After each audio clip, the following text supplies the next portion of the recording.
Save this computer. Yeah, I do it on this. I do a lot of recordings. Oh, on this computer. All right, we are live. Hello, everybody. Oh, hi. Welcome to Smörgoåliesbord 2022. We made it. Yeah, we're a little late. Sorry to those of you. Sorry, I'm just gonna get my head will catch up to the podcast in a second. But yeah, sorry to those of you who came expecting the show to start at 8:30. Had a little bit of a transportation issue, but I made it. Here we are. So this is gonna be a fun show. How you doing, Brian? Yeah, real good. I'm excited to be here. This is it's gonna be a fun one, I think. I feel like, I mean, I could say this on the show. Okay, maybe save it for the show. Okay, I'll save it for the show. All right. I'm good. Let's just start it. Why not? I don't know. For pre-show banter. We've got a two-parter with lots to get to here. I just don't even know why we wouldn't start it right now. All right. So let's do it. Yeah! Oh, actually, Brian, can you check your Audacity and make sure you're on the right mic? I did. I already double-checked, but thank you for making sure. Okay, here we go. Actually, let me just check my levels. Yeah, check. Levels. Let's make sure. Yeah, that's pretty. Like, it's a little low, but a little low is better than a little high.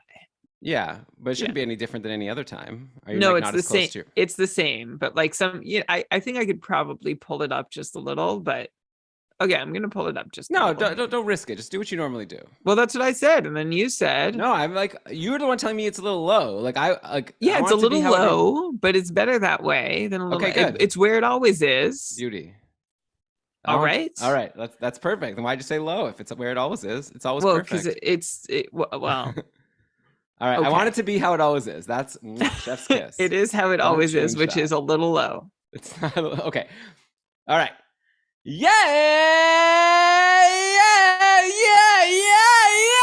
Yes! Welcome everybody to another episode of the Keeping Karlsson Fantasy Hockey Podcast, the longest running fantasy hockey podcast in the world, hosted by two guys who would have totally gotten our goalie tiers right last season if it weren't for some unexpected injuries, some unexpected deployments, some goalies being a bit better or worse than we expected them to be. If it wasn't for that, we would have gotten it 100%. I'm your host, Elon Dubrovsky, and with me, as always, for our annual tradition where we're going to rank every single goalie in the entire league by tiers, it's Brian Combe! Hello, Elon. Hello, everyone. I'm so happy to be here for, this flagship franchise cornerstone episode of Keeping Karlsson. It's our annual Smörgoåliesbord where we are going to rank every single goalie who we expect to play a game in the NHL this year and make them into tiers so that you, dear listener, have them handy for your draft, and you can know when the best time to draft a certain goalie might be and which goalies are similar. So it doesn't really matter which one you get over another, but you want someone of that quality. We're going to tier them all for you on this show. And I'm super excited to get to it, Elon. I like how you already mentioned how our past Smörgoåliesbord efforts have been a little spotty. But it's still an important episode to be able to at least take stock of what we think we know about goalies and then go from there. I think we got it right this year, Ryan. I have a good feeling. I was listening to a bit of last year's episode. We kind of right off the bat sort of tripped over ourselves putting Robin Lehner in tier 2. We were even saying in the show, this guy's never been a successful volume goalie in the league, but we just love that he's the starter on Vegas with no competition except for Brossois. And yeah, I guess I'm definitely taking some lessons from last year, I think, to make us even better this year. I want to see someone that's shown that he can be a volume starter to get really right up there to the top. So for Jake Ottinger, for example, which we'll get to in a little bit, I feel there's a good argument why he can be with our tier 2 guys, but I'm not gonna just because that's a skill in itself, right? To be able to play a full successful season as a volume starter. But anyways, we'll get into all of that in just a sec. We've got so much to get to. I'm so excited. But yeah, Keeping Karlsson, proudly presented by DobberHockey.com. They talk about goalies too in their guide and on their website all the time. So if you've got a fantasy draft coming up, you definitely want to go to DobberHockey.com and check it out for everything you need fantasy-wise. Also, Brian, we are really creeping up on the deadline for the Keeping Karlsson Ultimate Patron Fantasy League registration. I think after people listen to this episode, they've got 3 or 4 days. September 8th is the registration deadline to guarantee your spot in this league. And as we talk about these goalies, we're going to be tiering them based on the cupful settings. So I think it's a perfect sort of mix of of needing goalies that both play a lot of games, but that also aren't going to have like terrible stats, right? And that's, I think, what most people care about in most leagues. Obviously, as you're listening to this episode, you might have different league settings where you might want to change your goalies. And we'll talk about each goalie as we go, about like sort of what we like about them in terms of which thing, like volume, good team, like good save percentage that we're expecting. But anyways, for a cupful, you're going to want to have a goalie that you could depend on to play a lot and do well. And the only way that is going to matter to you is if you're in the cupful, and everyone's welcome. And we would love to get you in. You'll start in the bottom tier if you've never played before. If you have played before, we still need you to register. There's a lot of people, not actually, we're about 75%, I think Kevin was telling us, of people who played last year that are registered. So if you're one of those 25%, we've got your spot waiting for you. And if you haven't played before, you'll start in tier 8. That's going to be our newbie tier this year, but it won't be hard. If you win, you can climb up 3 tiers in one go. Also, we have our fast track. Last year, someone in tier 6 made it all the way up to tier 1 because they had the most points of all couples. So you have a lot of ways to climb. And also, wherever you are, it's going to be a tough, challenging league curated by Brian, myself, and Kevin to make sure you have the best experience possible. You get to hang out in our community. It's going to be a lot of fun. So I definitely recommend anyone who sounds somewhat intrigued, you go to keepingkarlsson.com/patron. You become a patron of Keeping Karlsson, and then one of your perks is to get into the cupful. Brian, any final words on that or anything else before we dive into these goalie tiers? Yeah, well, we're already up to 527 managers this season, which is, we've blown past last year's number, like a new record. And we are about, I can't remember, about 15 managers away from being 100 managers bigger this year than we were last year. So that's kind of like what I'm eyeing now as my present goal. And like Elon said, over 75% of managers who played last year are back again for this year. So thanks to those who are back. If you're not back yet, you know how to get back. And we welcome all the new ones. Elon, you mentioned all the, I don't need to go over, but if you want to just take a look and learn more about the league and get the pitch that I'm holding back from giving you, kkupfl.com is where you can find all the info about how to join and why to join and our league rules. And we really hope to see you there. And like we mentioned, like you also get in our Discord community as part of being in the cupful. So like that in itself, I think is worth it. And then you decide which one's the cherry on top. But yes, please join us. We'd love to have you. We are for everyone. And we hope you'll give us a shot. Yeah, I mean, we could obviously spend the whole episode talking about our league as we do all the time in our free time, planning things out with Kevin. But no, we got to get started, Brian, because we've got to talk about every single goalie that's going to be in the NHL next year, in our opinion. So let's get started. Maybe a couple quick setting the table things. First of all, why tier? Brian, you kind of explained it. When you're in your draft, I think it's strategic for any position, not only goalie, is if you know that there's like 5 guys at one position where you're kind of like equally confident about each of them, like you don't know who's going to be better, that may be a symbol that that may be a signal that maybe you don't need to draft any of them with this pick because at least one of them will be available for your next pick, right? And so that's why we don't necessarily do a ranking of goalies, but we're sort of breaking them into the tiers. Like we think these players are similar. We think these players are similar. You'll see as we go, we even get more complicated. We're going to have tiers broken down into sub-tiers where we think some goalies are similar, but for different reasons in terms of value. So we're going to have a lot of fun along the way. Also, Brian, let's just talk quickly about our criteria here for how we define which goalies are good, which goalies are bad. Obviously, at the high level, like I said, you want to have a lot of games. Obviously, you want to win those games, so you want the goalie to be on a decent enough team, and you want to be able to expect them to put up a decent save percentage, not get blown up and give you negative points in a night. Those are the high-level things. I know, Brian, in previous years, you've talked about things like shorthanded save percentage. You've talked about quality start percentage. What sort of, are there any remaining like underlying things that are really on your mind going into Smörgoåliesbord this year? You know, I really would like to mention, like, and be super upfront. In the past, this has been a really painstaking process for us to rank and tier our goalies. And I feel like in getting down into the weeds about goalies, I'm wondering if we've missed the forest for the trees on occasion. And I'm trying to learn from that and just going by, hey, this is what we know about this goalie to be true.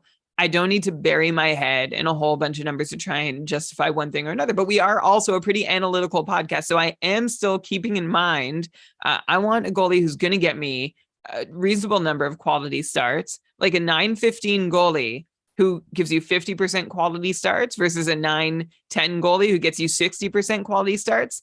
I might go with that 9-10 goalie because they're less likely to blow up my stats on any given night or any given week.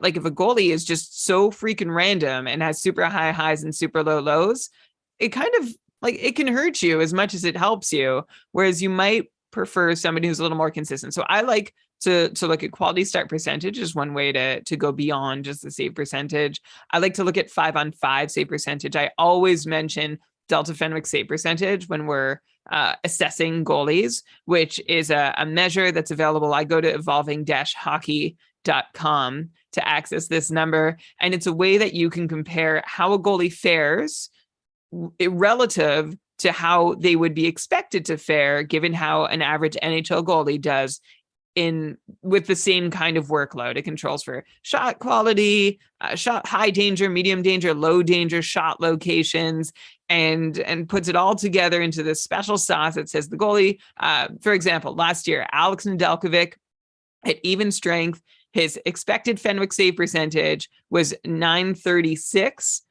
His actual Fenwick save percentage was .934. So he finished a little bit below his Fenwick save percentage, which gives him a negative Delta Fenwick save percentage, which means that, yeah, he was a little worse than you'd expect the average goalie to have performed in his role, which he's pretty close. He did all right. So good job, Alex Nedeljkovic. It wasn't quite as bad as it looked for you. And also Fenwick save percentage includes shots that miss the net. Any shot that's not blocked that goes towards the net, it gives goalies a little extra bump in their save percentage. It counts. It gives credit to goalies for forcing shooters to miss the net. So that's one reason that I like to look at Fenwick save percentage, which is in the calculation of expected Fenwick save percentage. And Elon, the very last thing I'm going to mention that I use when I'm assessing goalies beyond just the usual save percentage is their shorthanded save percentage. The reason I do this is because shorthanded save percentage is not a repeatable stat. We talk about players who go on unsustainable goal scoring runs. Usually that's, a function of their shooting, and it's represented by their shooting percentage going way up or being on a cold streak where their shooting percentage is way down. Goalies have the same thing, but it comes from their shorthanded save percentage. So when they're on the penalty kill, sometimes they're killing it. Sometimes they're not, but there really aren't a ton of penalty kill minutes in the season. And a goalie's performance on the penalty kill can really, really vary wildly. So if I see a goalie has really overperformed on the penalty kill in a particular year, I'm going to expect that to regress. And if I find a goalie has underperformed on the penalty kill, I'm going to expect that to regress, and they'll improve in their overall save percentage number. So that's why I like to look at that. And that's also a reason why I look at 5-on-5 save percentage, sort of push out all those special teams numbers that really don't serve as a huge indicator of what a goalie can repeat and don't really describe the way a goalie plays in the majority of their minutes. And the last thing I'm going to mention, Elon, is one stat that I don't look at that we haven't talked about at all is goals against average. Like we never reference it on the show. I kind of take it for granted. I think that everyone understands where we're at on this. And the reason we don't talk about goals against average is because it's very much a team stat.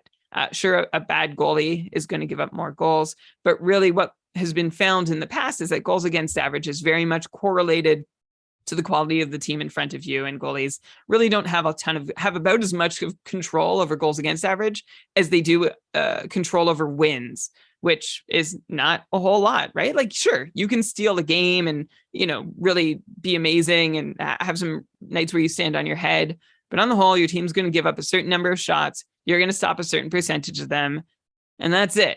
Yeah, so, but Brian, don't forget that we are ranking for fantasy, right? So we're not just saying who we think are the best goalies. We're talking about who we think are going to be the best goalies for fantasy this year. So I think we will kind of maybe not directly, but indirectly be referencing goals against average. We're going to say that I'm really concerned about, I don't know, who should I bring up here? Like maybe Karel Vejmelka.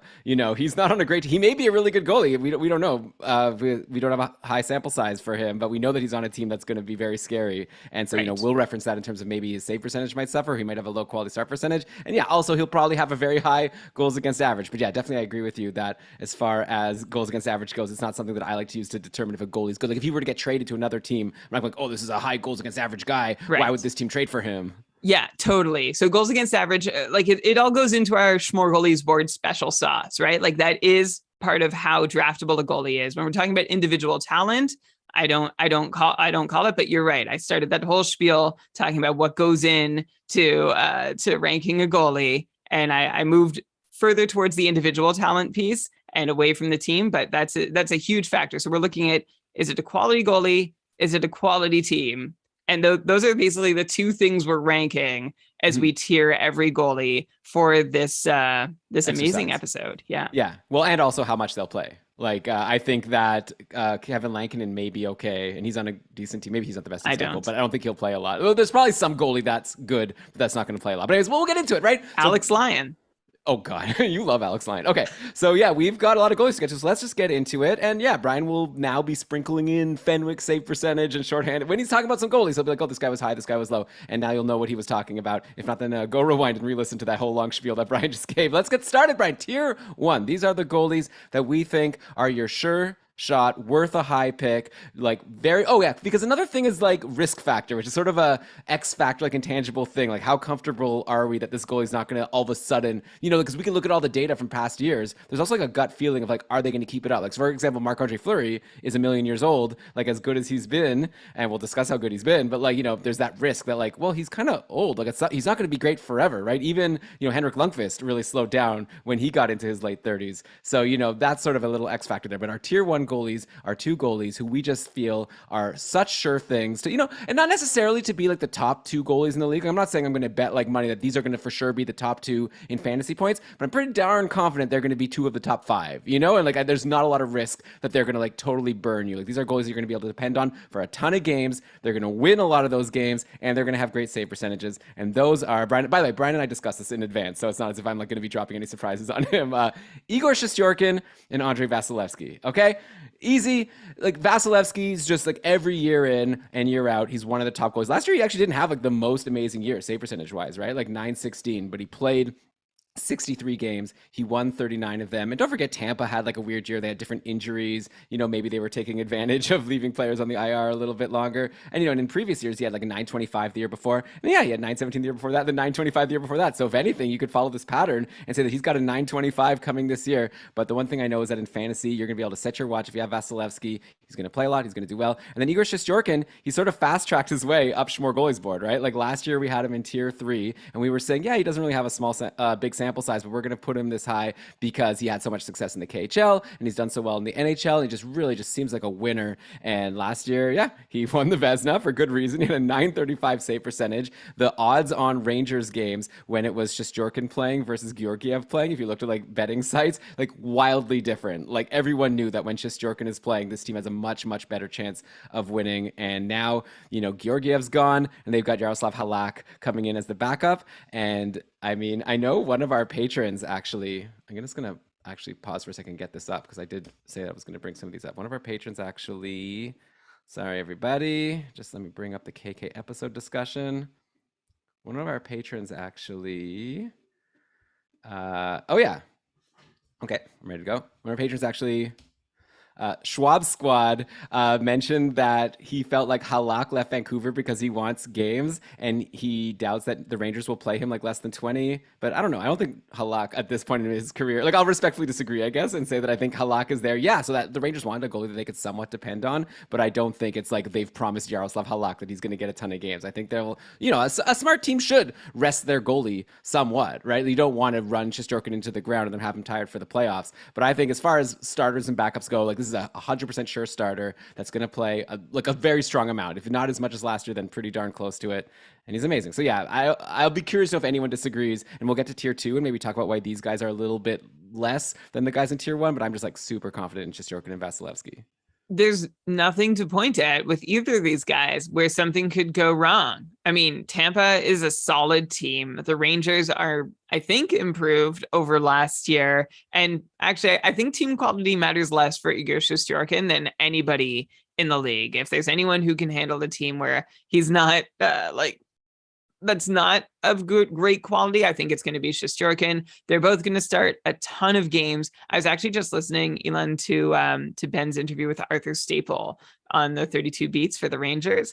And he mentioned how Georgiev, it was interesting what you said about the odds, the betting odds for Rangers games, depending on who's in net, because Alexander Georgiev apparently felt like he deserved to start more than he did. But odds makers and just about everyone, I think everyone except Alexander Georgiev and maybe his mom, thought that Shesterkin was the better bet in that night in, night out. And I don't disagree. So Shesterkin is locked in. I mean, his whole career, there's no weakness to be found. And last year, the question was, can Shesterkin put together a full season where he hasn't played that much before and actually be amazing? And he answered everyone by playing 53 games and putting up a .935 save percentage. Vasilevsky has had, like, I'm going to be very self-aware. Over the years, I was sort of saying that he was an average goalie on a really good team in Tampa, but something turned around actually 2 years ago is when he really started playing way above his expected numbers at 5-on-5. Before that, I'm going to stick to my guns. The numbers tell me that Vasilevsky was about an average goalie on a really good team that protected him well and gave him tons of run support. Not that he was bad, and he was still a workhorse, and there's still lots of things to like, but Vasilevsky has basically completed the circuit now of being on a really good team, getting that workhorse workload, and proving that he is way better than an average NHL goalie based on his the way he plays relative to his expected Fenwick save percentage. So I don't think there's any doubt. If anyone, I don't think I could be convinced. If you talk to me for 30 minutes, laid out a whole case, I don't think anyone could convince me that there are two guys in the NHL as reliable as Igor Shesterkin and Andrei Vasilevsky. Yeah, and I'll just throw out there, all those years when like Andrei Vasilevsky was playing like average compared to like an average goalie, that probably doesn't take into account the fact that, did you hear that? That probably doesn't take into account the fact that he was playing so many games. I think he was doing something really impressive even before he like really upped his game, like just because he was playing so much and like being so consistently average. I think that's not getting injured. There's some other things that make a goalie special, but we can't just debate Vasilevsky's career at this point, but I think he's probably a Hall of Famer at this point, regardless of what he does moving forward. Let's go to tier 2 now. So for these guys, we have to both justify why we have them so high, but also why we don't have them in tier 1. And Brian and I ended up with 4 goalies that we're going to put in tier 2, which are basically goalies that I'd be super stoked to have on my fantasy team. I think their goalies are going to, again, volume goalies. I expect good save percentages. One of them, actually, I'm a little concerned about the save percentage, but I think he's going to play so much that he'll make up for it, hopefully. Just goalies that they're going to be reliable, but there's one little minor thing that keeps them from being in tier 1. So those guys in order, and I guess I'll talk about them as I go. So UC Saros, number 1, okay? And I think there's arguments to be made. Schwab Squad was saying that he thinks Saros should be above Shesterkin because he's going to play so much more. The backup in Nashville now is Kevin Lankinen, who has not shown himself to be very capable, though I am curious to see, by the way, what Lankinen will do now on a good team as opposed to being on that terrible Chicago team. I think it's a very different situation, but that's a whole discussion for like the end of part 2 if we get that far, Brian, because we'll get to like those goalies at the very bottom. But Saros has just been so consistently good. Like it was 2 seasons ago, right, where he was injured to start and then just like tore the roof off at the end and became a Vezina candidate. And then last year was actually the opposite, right? He started insane. He was so good, and maybe the main reason why he's not in tier 1 is because how he finished the year. He played 24 games in that fourth quarter of the season. He was playing almost all the time, and it looked like that got to him. He only had a .907 save percentage at the end of the season for that stretch, for people's fantasy playoffs, where they had this goalie that they were expecting to continue to scorch for them, and then he sort of like faltered. Like, it wasn't terrible, but he definitely was a lot lower than he was before. So that's maybe the reason why he doesn't get to tier 1. But yeah, he's like a volume guy. Nashville's a solid team. He's been putting up good numbers for long enough. I think he deserves a spot here. Next up, Connor Brian, what do you think about this format? I'm just thinking I'll like tell all the guys in the tier, and then you could like respond about all of them. Or maybe we should go back and forth. Is this even good podcasting for me to ask you? What do you think? No. It's not good podcasting for you to ask me. I think. All right. What do you want to do? I guess I'll just keep talking. I don't like when one of us talks for a long time, but also we have a lot to get to. Yeah, well, how about I'll do 2 of them and then jump back to you? Go. I think in the early tiers you can go for it. It's like, yeah, because there's not like, so much to debate. I just wanted to give the tier 1 guys their due and like sell it. Like, I'm not going to spend that long on every tier. Like, I'm really just going to zero in on like 1 or 2 goalies. And then when you say, then I might have a response and we can talk about those goalies back and forth then. All right. Yeah, and then I'll probably have a response to that, and then we'll in go about forever. 4 hours we'll get to tier 3. It'll be fun. All right, so I don't remember what I was saying, so I'll just kind of say. But yeah, UC Saros, volume goalie, I expect Nashville to be a pretty solid team. So he's going to win a decent amount, good save percentage. Like, how can you not like him if you're not going to get Shesterkin or Vasilevsky? Okay, next in tier 2, we've got Connor Hellebuck, who's the goalie I was saying. I'm not so sure about that save percentage because Winnipeg is like not a good team. It's actually pretty much been Connor Hellebuck that's kept Winnipeg from being as as bad as they could be, I guess is a way to put it. Like 3 seasons ago, he won the Vezina, 922 save percentage, like really like carried that team. Last year, he fell off a bit, fell down to 916.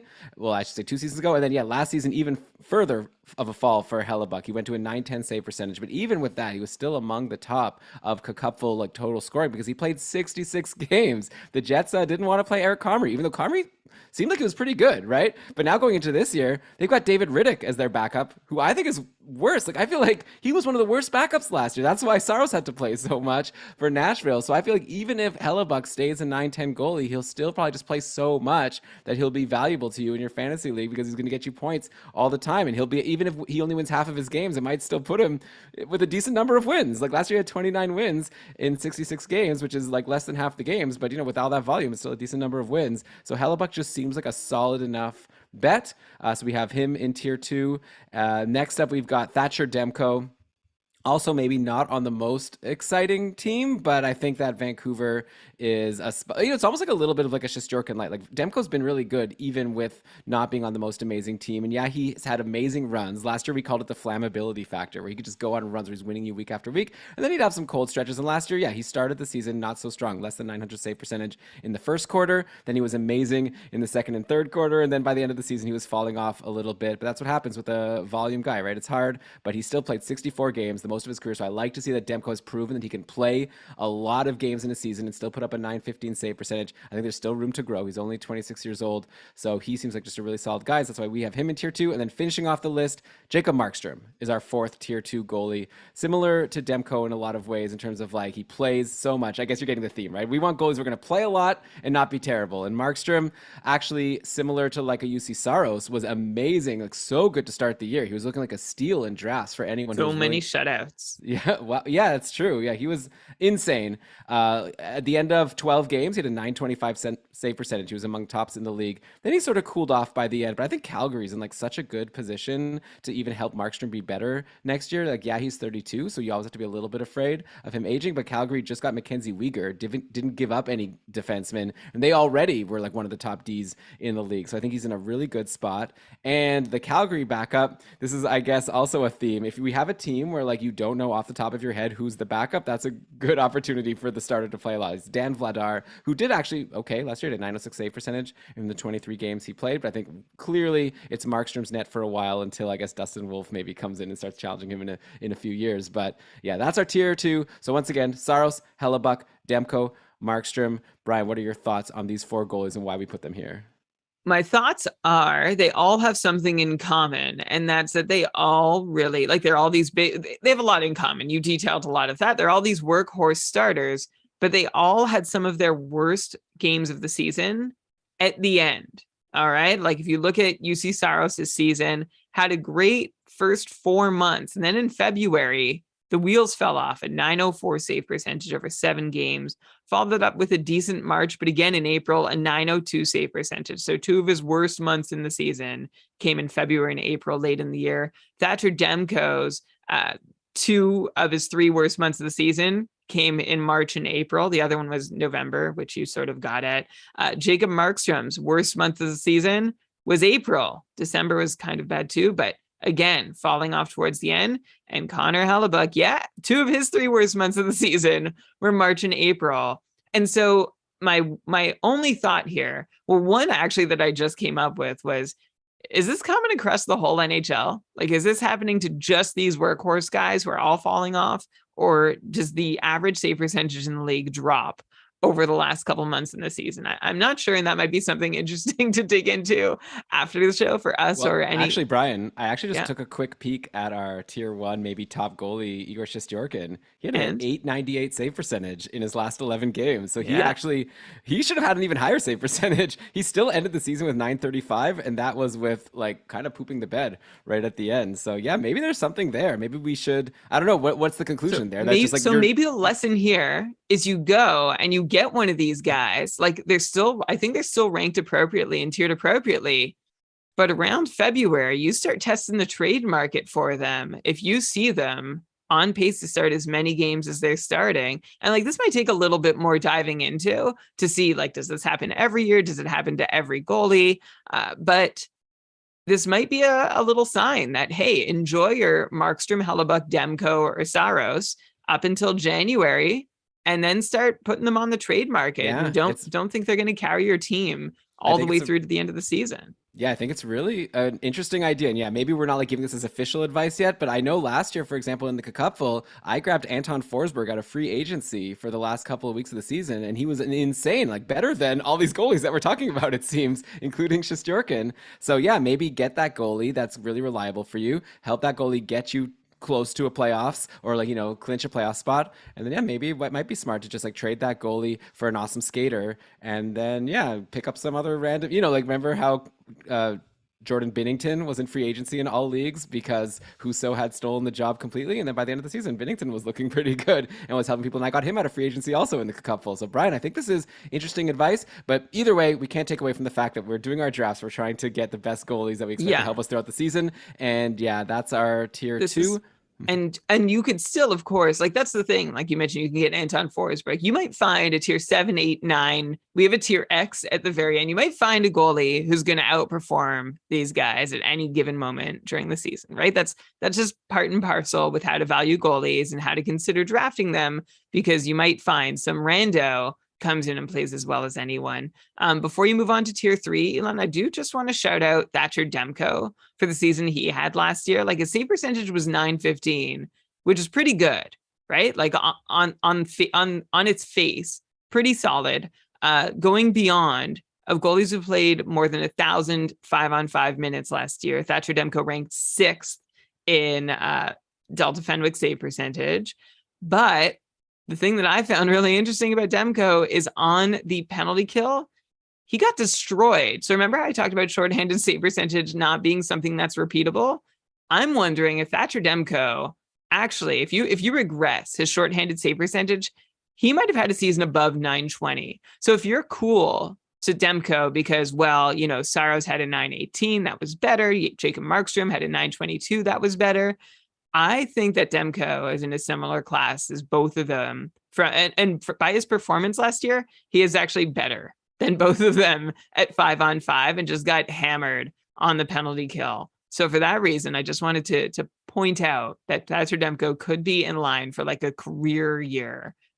Just because, again, if that shorthanded save percentage regresses. And then the last comment I'll make, Elon, is Jacob Markstrom is kind of the new entrant to this tier, right? Saros, Hellebuck, Demko have been in this position in our minds for a while. And Markstrom, I think I made a case for him to be here last year, but we just weren't 100% sure. And he's here now. We had this discussion. I wasn't even sure he deserved to be here compared to the tier 3 guys we're about to get to. But the reason that you convinced me that he does deserve to be here is, as you mentioned, Calgary acquired Mackenzie Weegar and should be even better defensively next year than they were this past year, which of course will help Jacob Markstrom if they can keep shots and shots to the outside and high danger chances low.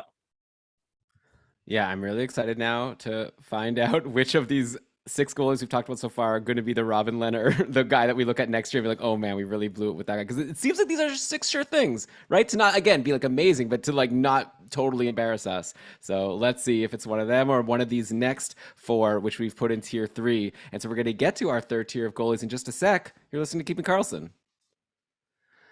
African Lion Safari. I've heard that one a lot lately. Yeah, I've heard that too. Love it. All right. Okay. Have you ever been? As a kid. Ooh. Oh, I've never been. Thanks so much. Wow. I rushed home. Okay, for everyone, while we're in the break here. The partner you left at the train station. Well, okay, she gave me permission to leave her at the train station. So basically, I took a bus. We were in Stratford for the weekend. We took this like shuttle back. The bus left at 5. This show was scheduled for 8:30. It's like a 2-hour drive at most normally. So like the bus is scheduled to leave at 5. Plenty of time, right? No, crazy traffic. Finally got to our stop near Union Station at like 8:22, and there's a UP train that I had to catch, which leaves at 8:30. It only leaves every half an hour. So I like sprinted, ran to the train, got there just in time. Then like off the train, I got on my bike, and then I had to I like Toronto bike share. Got on the bike, got home. Like it was crazy. Okay, and so while Dean and I were on the train, we discussed how she was going to bring me a coffee during the show, and I very much appreciate it. So thank you for keeping Karlsson going, and a sandwich even. Wow. Okay. Wow. The only way she could be better is if she was a patron. I mean, she's the patron saint of the podcast. She's like giving me the support of letting me do this. And you said it just as she was closing the door, so I think she heard you. Yeah, unless she's listening to podcasts or something. All right, let's do this. Okay. And we're back, Brian. We've covered 6 goalies. We've only got 1,000 to go. So let's go to tier 3. These are goalies similar to tier 2, like I think volume starters, these are still goalies I'd be very happy to have as my, honestly tier 4 also are goalies I'd be happy to have as my top goalie in couple, but tier 3 higher than tier 4 for sure. And these are guys that just have a little bit more of a warning sign than the tier 2 guys. Either the warning sign is like, have we seen it before? Or it's maybe like injuries, or it's maybe the backup might threaten to play too many games. So let's start tier 3. I'm going to start with Ilya Sorokin is our top guy here. And honestly, look, I'm telling you right now, I wouldn't be surprised if we look back on this next year and Sorokin played like a tier 1 goalie. Like if the Islanders play him like as much as, you know, a Shesterkin, as much as a Saros, you know, like I think he has it in him. He had a 925 save percentage last year. He had a great career in the KHL, much like Shesterkin, right? Like the only difference is that the Islanders have Varlamov backing up, and the Rangers have Halak backing up, and Varlamov has shown to be a goalie that the Islanders like to sometimes play 50-50. And I know last year it wasn't 50-50, like Sorokin played 52 games, but don't forget Varlamov was injured a lot. And as we were talking about yesterday, Brian, in our prep for this, a lot of the season it was just 50-50 back and forth. And then it was like before or after Varlamov injuries where Sorokin would get a stretch of games. So maybe that was just because Varlamov was hurt. Of course,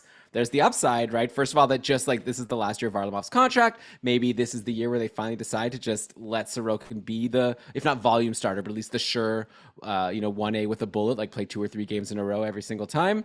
Or Varlamov could get traded. But maybe they'll just realize that this is a chance, another chance for them to, go for the cup, and they like keeping their goalies fresh. So just for that reason, we have him a little bit below. But I think like I could easily be, I don't want people to like tweet, like please tweet at us, right, with your feedback. But if you're going to tweet with your feedback being like Sorokin should be higher, like I agree with you. Like he probably should be. I'm just, a little bit less like confident in him playing enough games. Yeah, I'm going to stop you there because I mean, in our pre-show talk, we were like you were saying, maybe he should be higher because he was starting multiple games in a row. And we went to look at his game logs. By the way, if you're looking for a place to see goalie start patterns, there's this website that is absolutely a labor of love. It's like one guy who keeps track manually of goalie game logs for each team.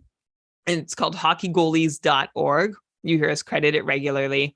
So I went to the Isles goalie game log from last season, and there was only one time that Sorokin played 3 games in a row without Varlamov having been injured or returning from an injury or about to leave the lineup due to an injury. In other words, they were flipping back and forth between Sorokin and Varlamov the entire back half of last year, so long as Varlamov was healthy.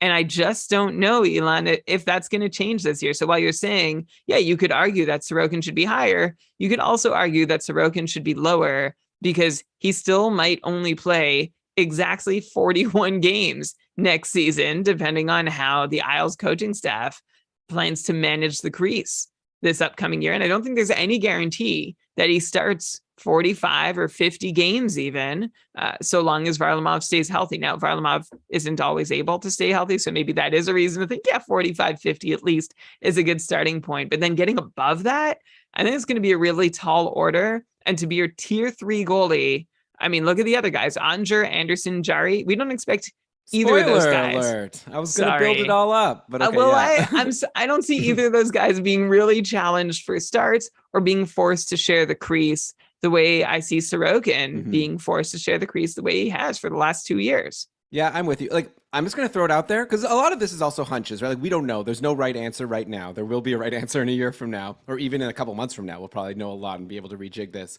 But my hunch is that Sorokin is too low and that he'll quickly, I just have a hunch that he's going to play more, but it's not a sure thing. And when you're doing your fantasy drafts, maybe you want a sure thing. So that's where we're putting him for the purposes of this spreadsheet.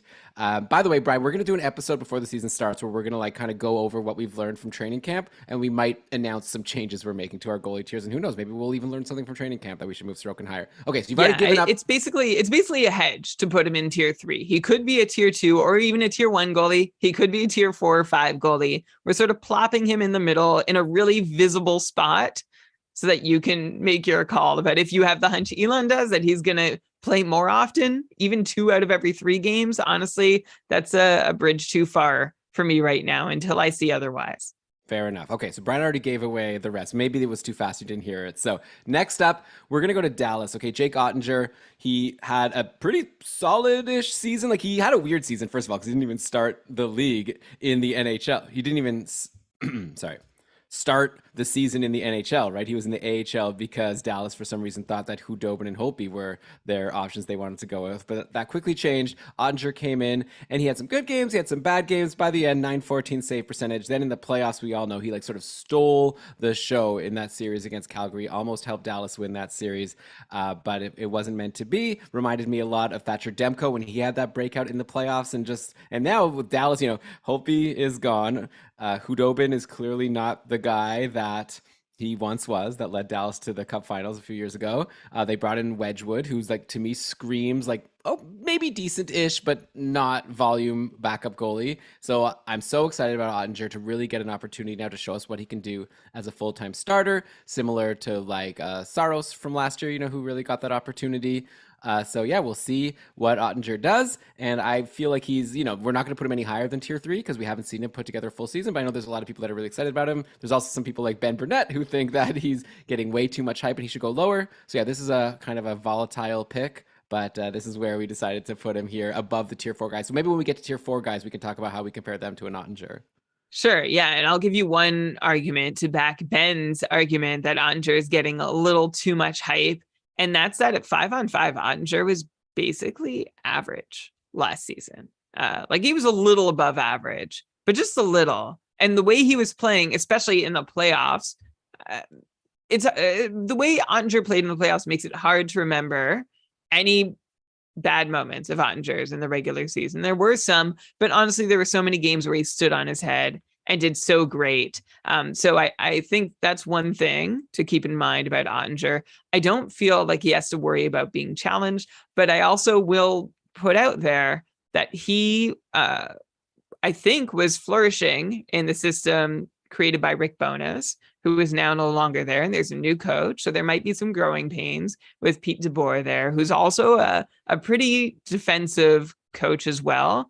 But putting in a new system, seeing how it works, John Klingberg's gone as well. That leaves a hole on the Dallas Blue Line. As we talked about when we were talking about the John Klingberg signing in Anaheim, he's not chopped liver as a defensive defenseman. He's pretty solid. So these are reasons to think that Jake Ottinger, isn't quite up as being that sort of lock, young franchise goalie that we're all hoping he will be. Someone I remember being in this position not so long ago was Carter Hart, right? And he's had a really hard time digging in and finding his way. I think things will go better for Ottinger. Of course, I famously said on Smörgoåliesbord last year that he deserved to be the number 1. And it's unfortunate Dallas kept throwing goalies in front of him. And eventually he proved that. And I would love to see him flourish this year. But these are just caveats. And these are just like hype offsetters. Because I think it's important. You can still be hyped about him, but just remember the counter arguments, because he's a guy, honestly, in drafts that I think it's going to be real easy to fall in love with. Yeah, I think that we're in agreement here. There's a high ceiling, like where Brian's giving the caveats, but the ceiling is that Dallas is not Philly, right? So I don't think that he's going to get the Carter Hart treatment in terms of just getting shelled all the time. Like Dallas, even losing Klingberg, they're still a solid team.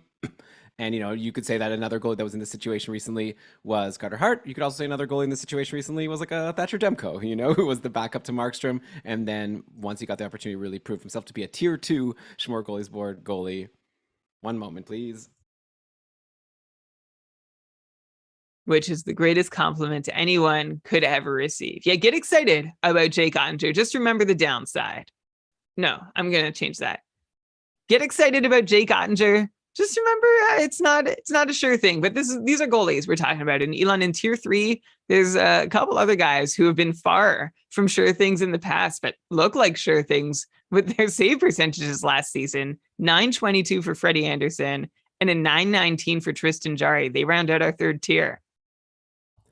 Yeah, so these are guys like Frederick Anderson. They're kind of two different situations, right? Anderson was really good last year. He's on a good team. Like he also, like Sorokin, right, could easily earn himself a spot in tier 2 or even tier 1 in terms of when we look back on where the goalies should have ranked. But he's got injury history. Like, he concerns me, He's not a young guy. And with Toronto, he had stretches where he couldn't even put a full season together for like a 2-3 seasons. So Frederick Anderson is like a guy I'd be happy to draft, and while he's healthy, I'd feel super confident in him. Not that, but also like Antti Ranta deserves to play a decent amount because he's like really good as well. So a couple caveats, but I still think Anderson has earned his spot in tier 3 with his season last year and his team. And obviously, you're taking a bit of a risk when you draft him high because he could get injured. But just be quick to grab Antti Ranta out of free agency if he does get hurt. And then Tristan Jarry.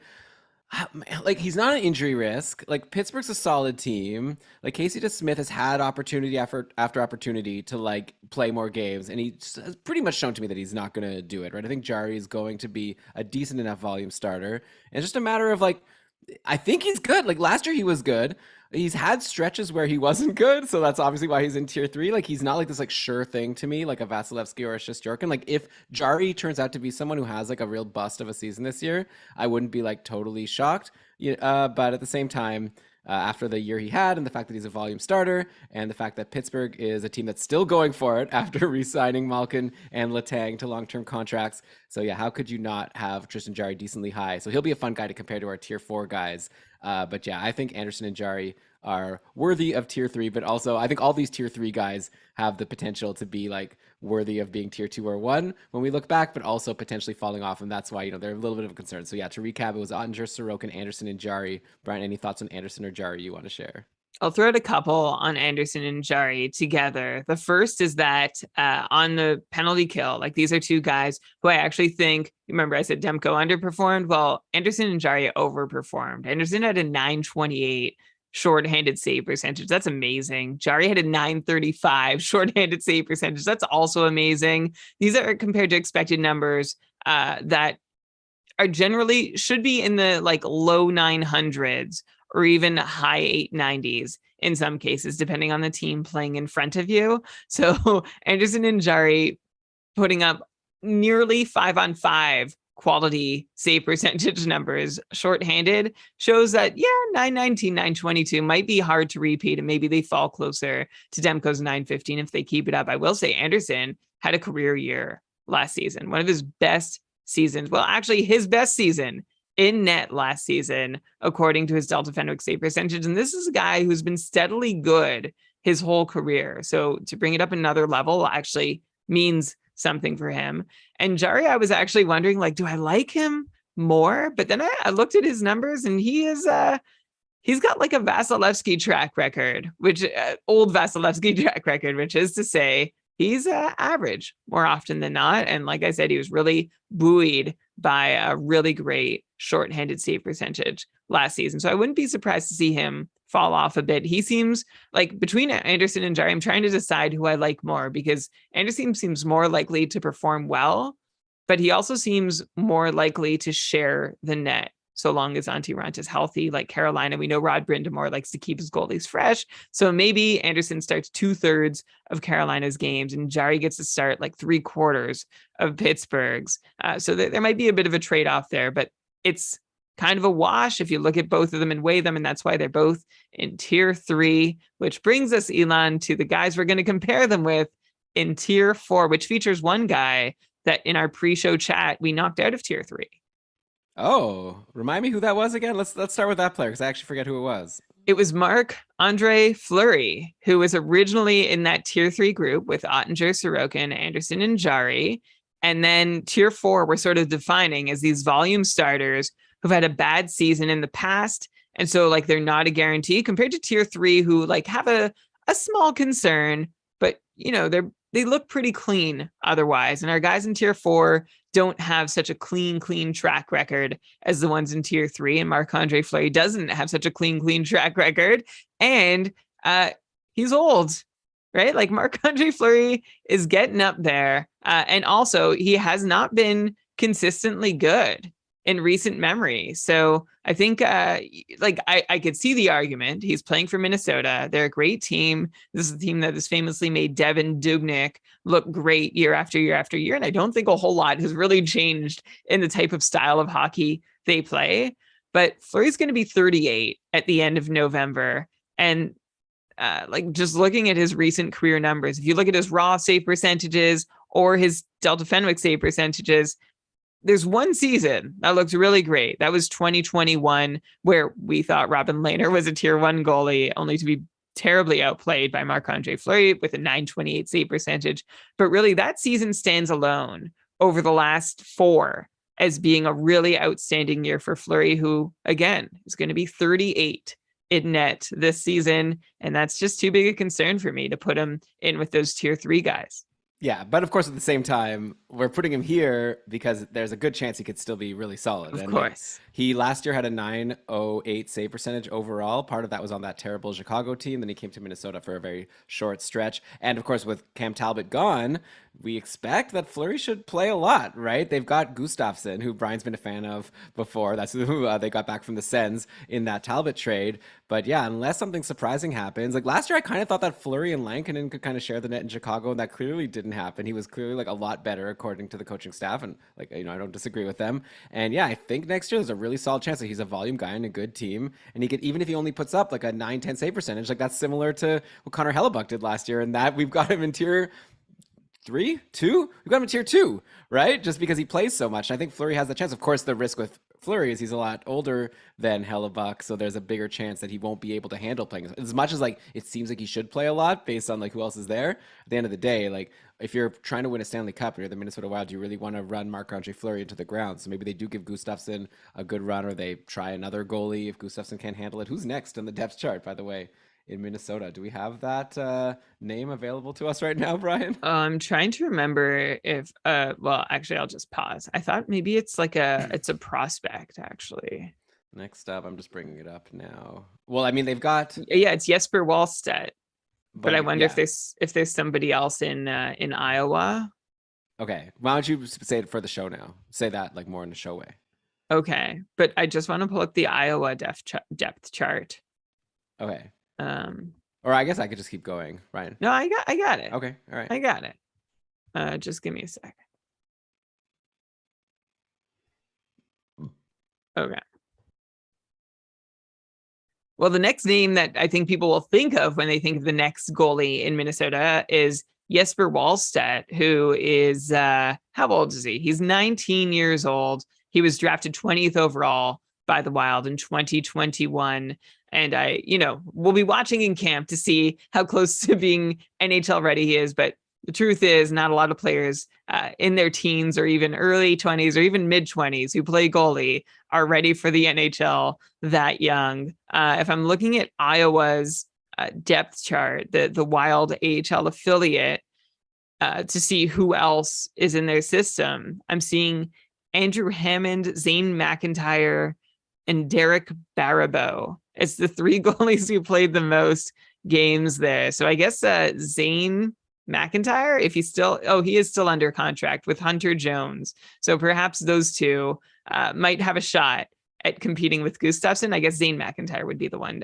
A one-time Boston Bruins crease challenger, if I'm remembering correctly, in Zane McIntyre. So yeah, not a whole lot for Gustafsson to contend with in all likelihood. And they're we'll get to him later in the show. I don't think he's going to push Fleury too much, but I think there's a chance he's a good goalie.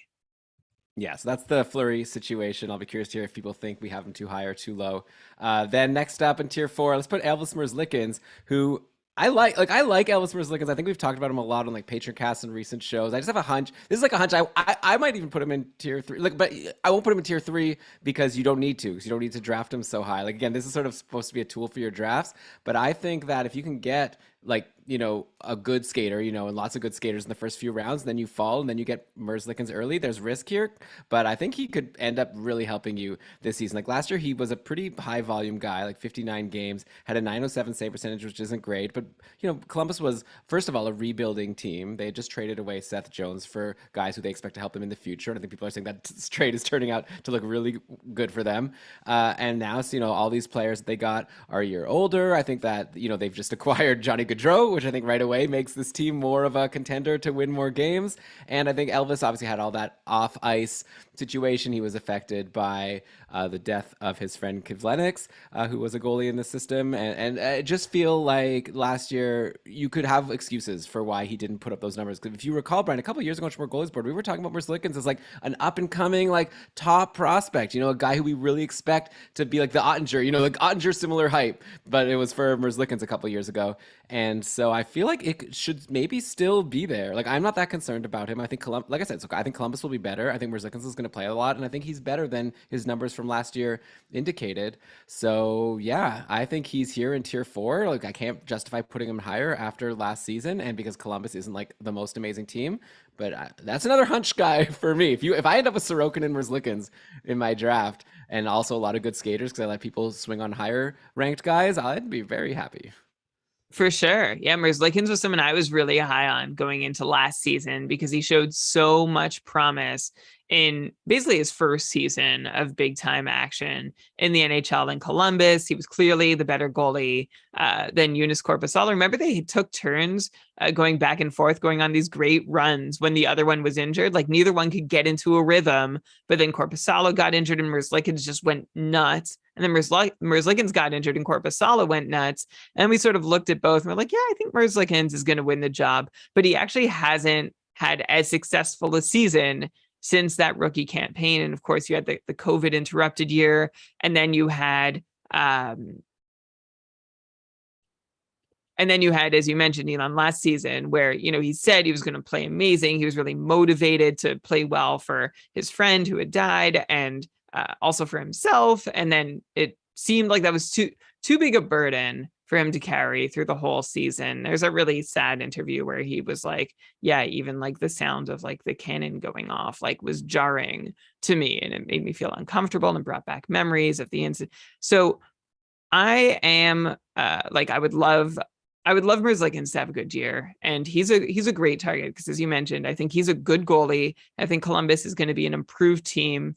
I think they're going to be a pretty tough team to score against, so long as Merzlikins stands tall. And he's the only one right now who's looking like I don't think he has any competition, is what I'm trying to say here. Like Joonas Korpisalo still on the team, but I think that goaltending competition is over. As I think it was rumored that they were actually trying to trade Korpisalo not so long ago. So yeah, there's my take on Merzlikins. And who's next in tier 4?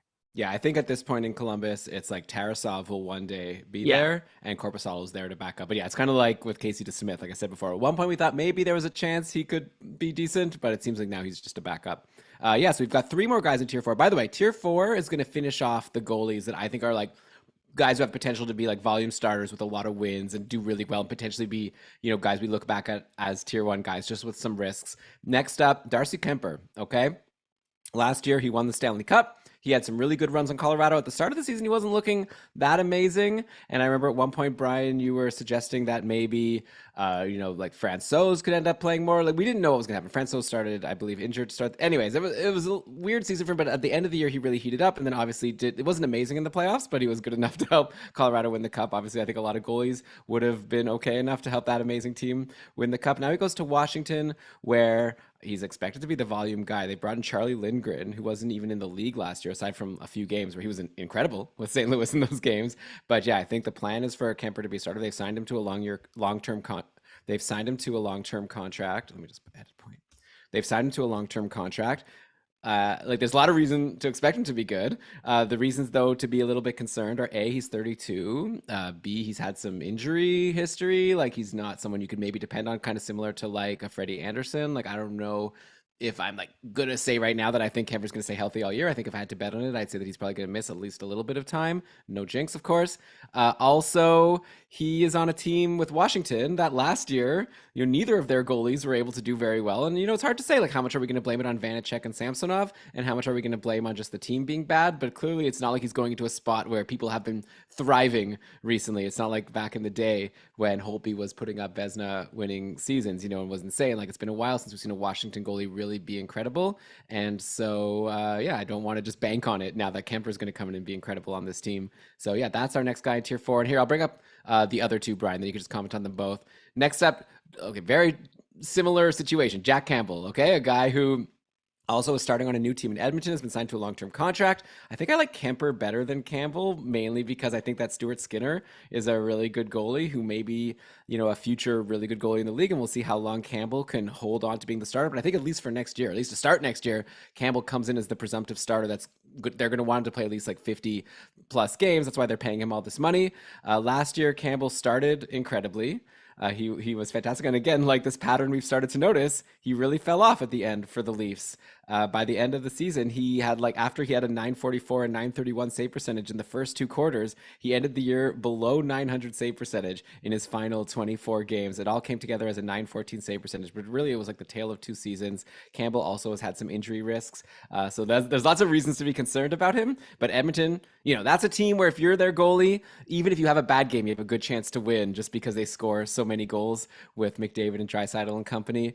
So if you have the guy that they are paying to be their starter, you've got to be at least somewhat comfortable to have him in fantasy and hope that he'll do something for you. So we have Campbell there in tier 4. And then the final goalie that I'm confident in saying, I think that the for sure starter going into the year by a decent amount. And I think the team is solid. And I think the goalie is capable of doing really well. And this is tricky because last year he burned us, but Jordan Binnington is back, in this category, even though last year he fell into free agency in all leagues. But look, St. Louis had the opportunity, or maybe they didn't, I don't know, but they didn't re-sign Ville Husso. They signed instead Thomas Greiss, who that's like a Halak signing, right? That's like a sure thing backup. We have confidence that Binnington is going to be our starter, that we're going to have to play a lot of games. And you know what? As bad as he was for the first, couple quarters of the season, he was okay by the end, and he gave St. Louis a chance to win games. He was actually the better goalie in the playoffs. It's too bad he got injured. Maybe we would have seen St. Louis go a little bit farther. Who knows? They were the only team, I think, to push Colorado at least a little bit. So all of that said, Binnington, obviously a big risk after what he did last year, but St. Louis is a good team. Looks like they plan for him to be a volume starter, and he's been really valuable in fantasy in the past. So I don't think we could have justified putting him with the guys who we're going to have in tier 5 and below. Actually, I do have one guy in tier 5 that maybe we should have here, but we'll get to that in a little bit. But yeah, that rounds out our tier 4. So once again, we've got Elvis, Fleury, Kemper, Binnington, and Campbell. And I think, like I said, that rounds out all the goalies that I'm somewhat very confident. I don't want to say too confident because for sure a few will be wrong, but very confident that they'll be starters on good teams, play a decent amount, win a decent amount, have good save percentages. Yeah, we've now named 15 goalies across 4 tiers, and that is what appears to be the number of starters that are going to be starters, that you're going to get a majority from. And even amongst that group, I already flagged Sorokin and Freddie Anderson in tier 3 as guys who might not have a true workhorse starters workload and might be closer to a timeshare, even though they're the clear number 1 guy in the tandem. So keep that in mind. That's the entire number that's available. But here in tier 4, Elon, you mentioned Merzlikins, Fleury, Kemper, Binnington, and Campbell. I can tell you only one of those 5 goalies outperformed their expected save percentage last year. Do you want to guess who it was? I'll say Fleury. Wrong. Do you want to guess again? Okay. I'll say Darcy Kemper. I can tell you have food in your mouth while you're guessing, which just adds to the guessing game. You're right. Ding, ding, ding, ding, ding. It's Darcy Kemper. I don't know that I would have guessed that without looking at the numbers. I think a lot of us said, yeah, Colorado carried him. And even I said that when Colorado won the cup. I'm like, yeah, they won the cup not because of Darcy Kemper, not in spite of him either. But they needed a goalie, and Darcy Kemper was a goalie. And good job, Darcy Kemper. But through the season, Kemper did better relative to his workload, then Merzlikins, then Campbell, then Binnington, then Fleury. And I think that's worth something. I've actually found him going like pretty reasonably late in my mocks. And I think, I mean, of course, I'm blowing up my spot a bit here, but he's going to be a target for me if he keeps falling to where I see him falling to. He is still like sought after as a volume starter. I'm just checking out his mock ADP, and I'll look a couple mocks so far. He's going up roughly 104th overall. He's gone as early as 75th and as late as 127th. Thanks to our Kakupful coordinator, Kevin Hebert, for compiling that data and like all the data for us. Kevin, you're amazing. If you get an email from Kevin, you're very lucky to be the target of his attention. He's doing a great job. But back to our goalie tiers. I think that's a reason to really like Darcy Kemper going into this year. Honestly, that's his 5-on-5 save percentage. He also played well shorthanded, but not like so well that I have to worry about him. And then Marc-Andre Fleury, I've talked about. Merzlikins, I've talked about. Binnington, honestly, Binnington's season last season was the outlier. It was the first time in his career that he hasn't played above his expected save percentage. In fact, on last year's Smörgoåliesbord, I was busy convincing you, Elon, that we need to bump Binnington up our draft boards, because even though I think at the time his recent history didn't look so great, his track record did, and there was enough there to think, yeah, this guy's actually good. Let's not forget about him. And anyone who listened, I'm sorry, because we should have forgotten about him until, as you said, Elon, later on in the season. But I am still optimistic that he is a legit number one goalie in the NHL. And Tomáš Greiss is not going to push him for starts. It's been a long time since we've seen Tomáš Greiss put together one good start in a row, definitely two good starts in a row. And then Jack Campbell is like your wild card, right? Like he could be up and down through the season. Last year, depends. It was a tale of two seasons. He had some incredible bits and then some really unimpressive bits that really would have sunk you. So with that said, yeah, I think out of this tier, I think they're all evenly placed. I like them being in a tier. If I'm going to rank them within the tier, I think I'm going to go Kemper, Binnington, Merzlikins. Oh, and then I don't know. It's a toss up between Campbell and Fleury, but honestly, I could wake up tomorrow and be like, no, I'm going to change them all, which is why they're all in our fourth tier together. Fair enough. Yeah. I'll have Merzlikins number one. That's just a hunch. Okay, Brian, I'm just going to throw out a name to you now before we get to tier 5A, which will explain what that is. Before you do that, okay, this is a good break for part 2. Okay, so I'll do that after this. Okay. Okay. Now, what was I saying? What did you I said, say? Brian, I'm just going to throw out a name for you now. Brian, I'm just going to throw out a name to you of a goalie that we currently have in tier 5A, and we'll explain why we have 5A and 5B shortly. I have a goalie that I'm starting to think we should put in tier 4. So I just want to have that discussion now, and you tell me if you think that I'm being dumb here. Okay, if I get the goalie right, is it a done deal? Like, do we just move him up? I see 2. All right, well, I see 1. Who do you have in mind? Sergei Bobrovsky. Yeah, I'm thinking like, I guess like last year we really thought that Bobrovsky and Knight were going to split starts because Bobrovsky had been coming off a bad year and Knight did well in the playoffs. And then like early on, we heard news that, you know what, like Bob is going to be the starter. That was the word out of camp. And then he was, and he played 54 games on like the top team in the league, and he was really great. And now going into next year, I guess like part of me, the reason why we have him in 5A, which I'll just give it away, it's like 1As, but that might not have huge volume because their 1B might challenge them and get like a decent amount of starts. And I wonder if like why? Like, why are we saying that? Like last year, Bob was the starter the whole time. He's still like locked in for a few more years with that big contract. And Spencer Knight is, even though now he's got a couple of years of experience, you know, he's still a young guy. He's only 21 years old. Is he really ready to challenge and play more? Like he played 32 games last year. Honestly, I could see him playing 32 games this year as well. And yeah, Florida maybe isn't as good. Like, you know, they've lost Mackenzie Weegar. You know, I wonder if maybe their defense won't be as strong. But I think I would probably put Bobrovsky like with Jack Campbell. You know, like I don't know if I'm ready to have Jack Campbell in a tier higher than Bobrovsky. So if you agree with me, I think we should move him up. Yeah, I do agree with you. I wonder if there's even a case for Bobrovsky to be in tier 3. I'm not even kidding. Well, okay, no, let's not go too crazy. Okay, well, we had him in 5A. We agreed with him there, so I think bumping him up so far, that's a bridge too far at this particular moment. Yeah, but if I re-ask you the question, who now 2 goalies finished above their expected save percentage in tier 4. Sure. Bobrovsky's the second, and he actually finished even further above his expected number than Darcy Kemper did. He had a great season last year, still on a great team, still likely to get the starts. I just listened to Ben's interview with David Dwork for 32 Beats, where David was basically saying, yeah, expect another year of Bob being number 1. Knight is still being brought along, and he's not even in a timeshare situation yet. So I can't believe we didn't catch that sooner, Elon, but that's the beauty, right? We think about this, like we're constantly analyzing and reanalyzing to make sure we've got this right. And I'm excited to get through the rest of the goalies in Bobrovsky's former tier, 5A, shortly, but not so shortly. Yeah. Okay. By the way, I'll just say the reason why I don't want to put Bobrovsky higher is he is 33 years old, and he did he overperformed his expected blah blah blah. He's only 913 save percentage last year, and he was 906 the year before. So I don't want to just say I'm so confident in him, but I'm confident enough to put him in tier 4. So yeah, we've got him there. Yeah, Brian, I think now is a good time. We've talked about goalies for over an hour. Let's all take a break. I want the listeners to have some you time. Rest. I know we're getting stressed. We got drafts coming up. We want to really crush it. Go to kkupful.com, kkupfl.com. If you haven't registered yet, definitely want to take care of that. So take a break. And that'll be the end of part 1 of Smörgoåliesbord. But don't you worry, because part 2 should already be waiting for you in your podcast feed. So, Brian, this has been a lot of fun. I'm looking forward to going through tiers 5A through 9 and then X on the next show, which we'll record very shortly.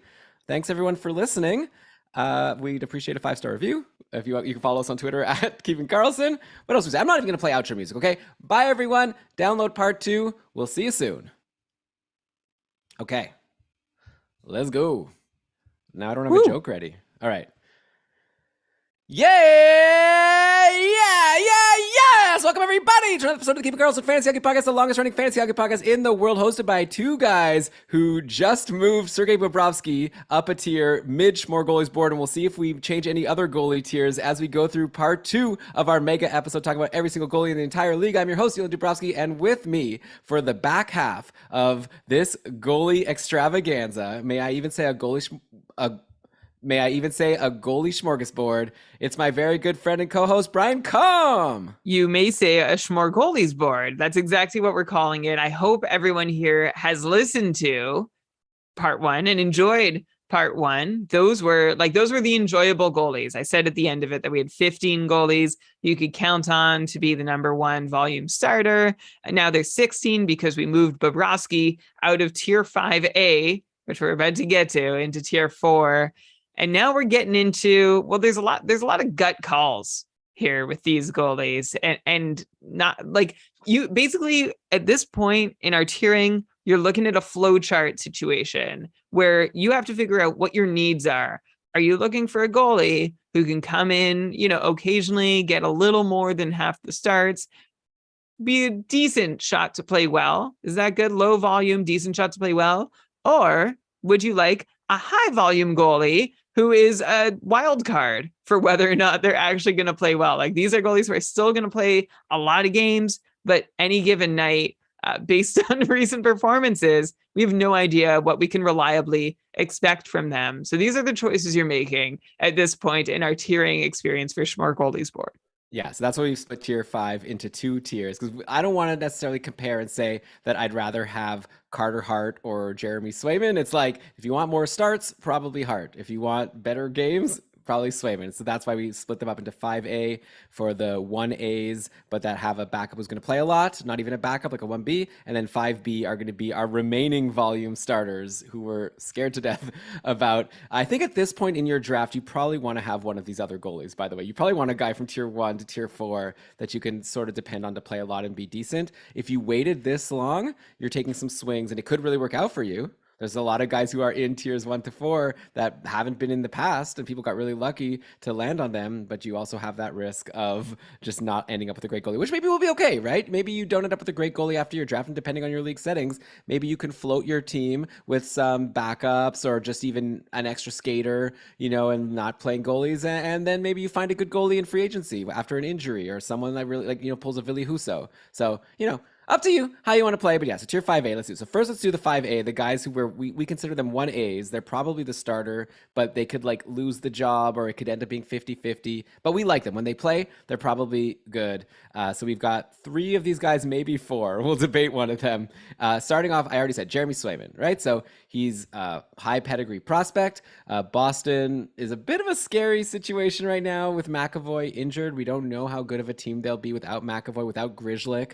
Like Ben talked to Fluto Shinzawa, and he was saying how maybe the D might not be as good. They did bring in Hampus Lindholm, who could help a bit, but so we'll see. But still, Swayman now, he played his second year. Well, really, it was his first year last year. He played exactly 41 games, exactly half the games. He had a 914 save percentage. He's only 23 years old. Again, like I said, high pedigree guy. Like we expect him to only get better as he ages and has more experience. So I think he's a solid bet, high ceiling. But of course, Linus Allmark is there, who we'll get to in a later tier. I think Swayman will play a little bit more, but I also don't like they're paying Allmark a lot of money not to just play Swayman all the time, right? So that's the type of guy we're talking about here in 5A. Next up, Ville Husso, who I just talked about as being last year's breakout star. Detroit signed him to a contract, and we're going to see now if Husso can live up to what he did for the majority of last year. He kind of fell off a little bit at the end, wasn't amazing in the playoffs, but Detroit still decided to give him 3 years at 4.75 mil. And yeah, he's going to be sharing the net now with Alex Nedeljkovic, who was, like Brian said, basically average. So if Husso can be above average, then he'll earn more starts, and he's like making more money. So I expect him to be the starter. I also kind of hope that Detroit will be a bit of a better team next year. They made all these splashes, including Husso, and then including David Perron. Sorry, one sec. Sorry, everybody. David Perron. Sorry.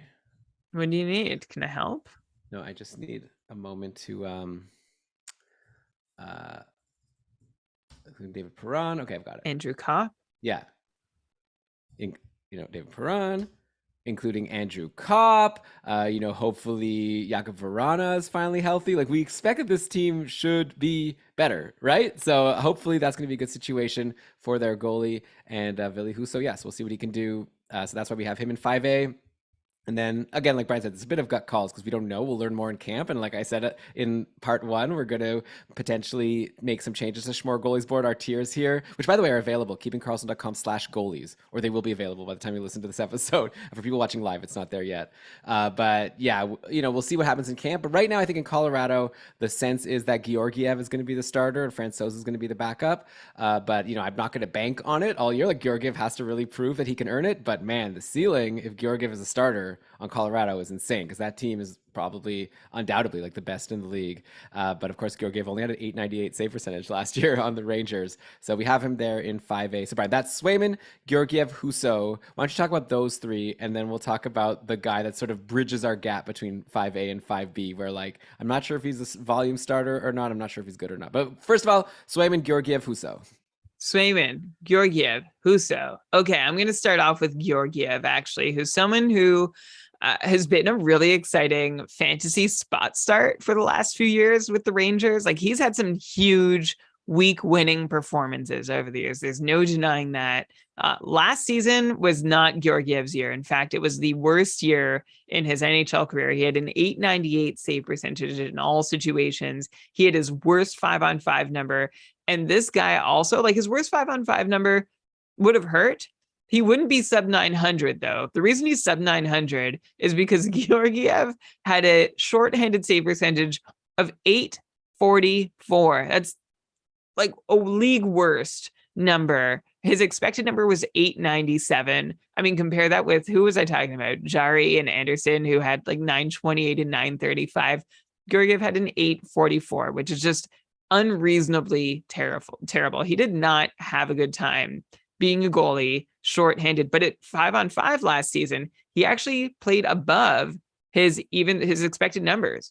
So there's reason to believe, based on Georgiev's body of work, basically in all his years in the NHL, look, he's never played more than 33 games. He's had seasons where he's played as few as 10 games. But in his, I'm just counting them again to make sure I have it right, in his 5 seasons in the league, he has outplayed his expected number in 4 of those 5 seasons, sometimes by just a bit, But hey, that's still the right side of that mark that you want to be on. And again, had some really bad penalty kill fortunes last season. So there's reason to believe, especially compared to Francouz, whose career numbers aren't as convincing, that he might have just been had a couple hard luck moments. I am on board with the idea that Georgiev could be, not is, but he could be a number one goalie. And if there's a team that you want to try out being a number one goalie on, as you mentioned, Dylan, Colorado is a pretty good place to do it. So I like Georgiev a lot in this tier as somebody who has the upper hand. Swayman is an interesting one. And we've already have a mention in the chat from Schwab's squad who said, who brought up the reason last year that we thought Swayman might be on the wrong end of this timeshare, which is that he's sharing with Ullmark, who has a contract that shows the Bruins are invested in him. I feel like they must already be regretting that contract because he seems unnecessary. And also Ullmark has proven himself to not be the goalie we once hoped he could be in the NHL, at least so far, because anything could change, especially with goalies. But I like Swayman as he's okay. And then Husso is the one who I'm really, really wanting to watch this year to see what he does. I mean, a number one job I don't think is about to be handed to him because Nedeljkovic is not terrible. He could still have a good year. This is a former Calder candidate who came out of the gates, well, actually really poorly, but then stepped up right after that initial stumble at the start of last year, and obviously was in a really tough situation, couldn't consistently play well. But I think Husso and Nedeljkovic will be a really nice pair to push each other, and one could emerge. And obviously the Red Wings had a year to look at Nedeljkovic and decided not to invest in him, but to invest in Ville Husso. And so he gets the 1A billing here, which is why he's in this tier. And then, I don't know, Elon, you want to get to Matt Murray now as being this shape-shifting goalie who is just impossible. I'm giving up on Matt Murray, and not in terms of I'm giving up, he's never going to be good. I'm just giving up trying to guess what in the world is going to happen between figuring out his health status and the quality of his play. It all just seems to change with the direction of the wind. And I can't, I'm just going to be honest. I can't. This guy has had good years. This guy has had bad years. This guy has had healthy runs. This guy has had unhealthy runs. He's going to a new team. He's going to a really freaking good new team. And there is the chance that Matt Murray can be a star goalie on a loaded Toronto team. To do that, he'd have to be healthy, which he hasn't done consistently for a while, and have to play well, which he hasn't done consistently for a while. But we've seen him put it all together enough times to know it's possible. But I have no way to predict whether he's actually going to be able to do that. So I'm just going to say, I know he can. I don't know if he will. Yeah, I feel like I would consider him 5B in terms of a goalie who can play a lot, but I'm definitely scared of him. That's for sure. But Toronto would love it, right? If he is healthy and if he proves that he's worth it, they'd love to play him as a starter and show that they made a smart move acquiring his contract, right? I think the Leafs would be very happy for Murray to be not crazy volume, but to be a clear starting goalie in their system and have Samsonov be the backup, at least for next year. But it's who knows? So I don't even know if we can talk about it anymore. But the ceiling is there. If you could get him late enough in your drafts, unbelievable upside because he could be the starting goalie on the Leafs. I think the Leafs want him to be their starting goalie. And if you're drafting him, make sure you're in a league that has a decent number of IR spots because you may need to use it once in a while on Murray. But okay, so after him, we've got 4 goalies who are maybe the remaining sure starters that we didn't cover in part 1 of this show. But do you really it's too hard for me to actually recommend drafting this player as a starter. They could be a volume starter, but they could get injured or they could just be terrible. But here they are, starting off Carter Hart. Okay, one time we thought he could be an up-and-coming, one of the top goalies to draft in fantasy. Philly had that good year a couple years ago where it was looking like they were on their way up to be this up-and-coming team, and then everything has just totally fallen apart. Now going into next year, Giroux is gone now. Couturier is back. I don't know. Unfortunately, that whole Ryan Ellis thing really hasn't worked out for them. They needed that number 1 defenseman. They got him, and then he got injured right away, and it's looking like he's not going to play at least to start the year. They do have Tony DeAngelo. We'll see if he helps. At the end of the day, though, and also Carter Hart hasn't been able to stay healthy, very well. And he hasn't done that great. Like last year, he was actually better than the year before. Like he had a 906 save percentage, which is like very different than that abysmal 2020-21 season, which we don't even need to talk about again. That was crazy. There was COVID and there's all these excuses. So yeah, like I think like they'd like for him to be the starter. I bet you a lot of listeners don't even know who the backup is right now. I'll throw the name at you. People take 3 seconds to try to guess it before I just tell you. It's someone named Felix Sandstrom, who, according to Cap Friendly and from everything I'm seeing, is right now going to start the season as the backup. Obviously, they might be a battle in camp, and we'll see. But like all that to say, it seems like Carter Hart has the potential to be a volume guy, but on a scary team, and also he hasn't been doing that well himself. So, there's a risk. Next up, the next 3 guys, they're all going to be similar, right? So John Gibson on Anaheim, it's such a waste because Anaheim has that amazing off day schedule. We had that show, Brian, where we talked about the schedules. And if people haven't listened to that, if you're just like getting into fantasy now, you took the summer off, you wanted to come back, a Smörgoåliesbord kind of, signifies that it's time to really get into fantasy. Go back and listen to that episode that we did where we analyzed the schedule, because that'll be really helpful for you next year. And Anaheim has all those off day games. So if you have like 2 other starting goalies for your 2 goalie spots, you could draft Gibson late in your draft and get most of his games, because on those days where your other 2 starters are playing,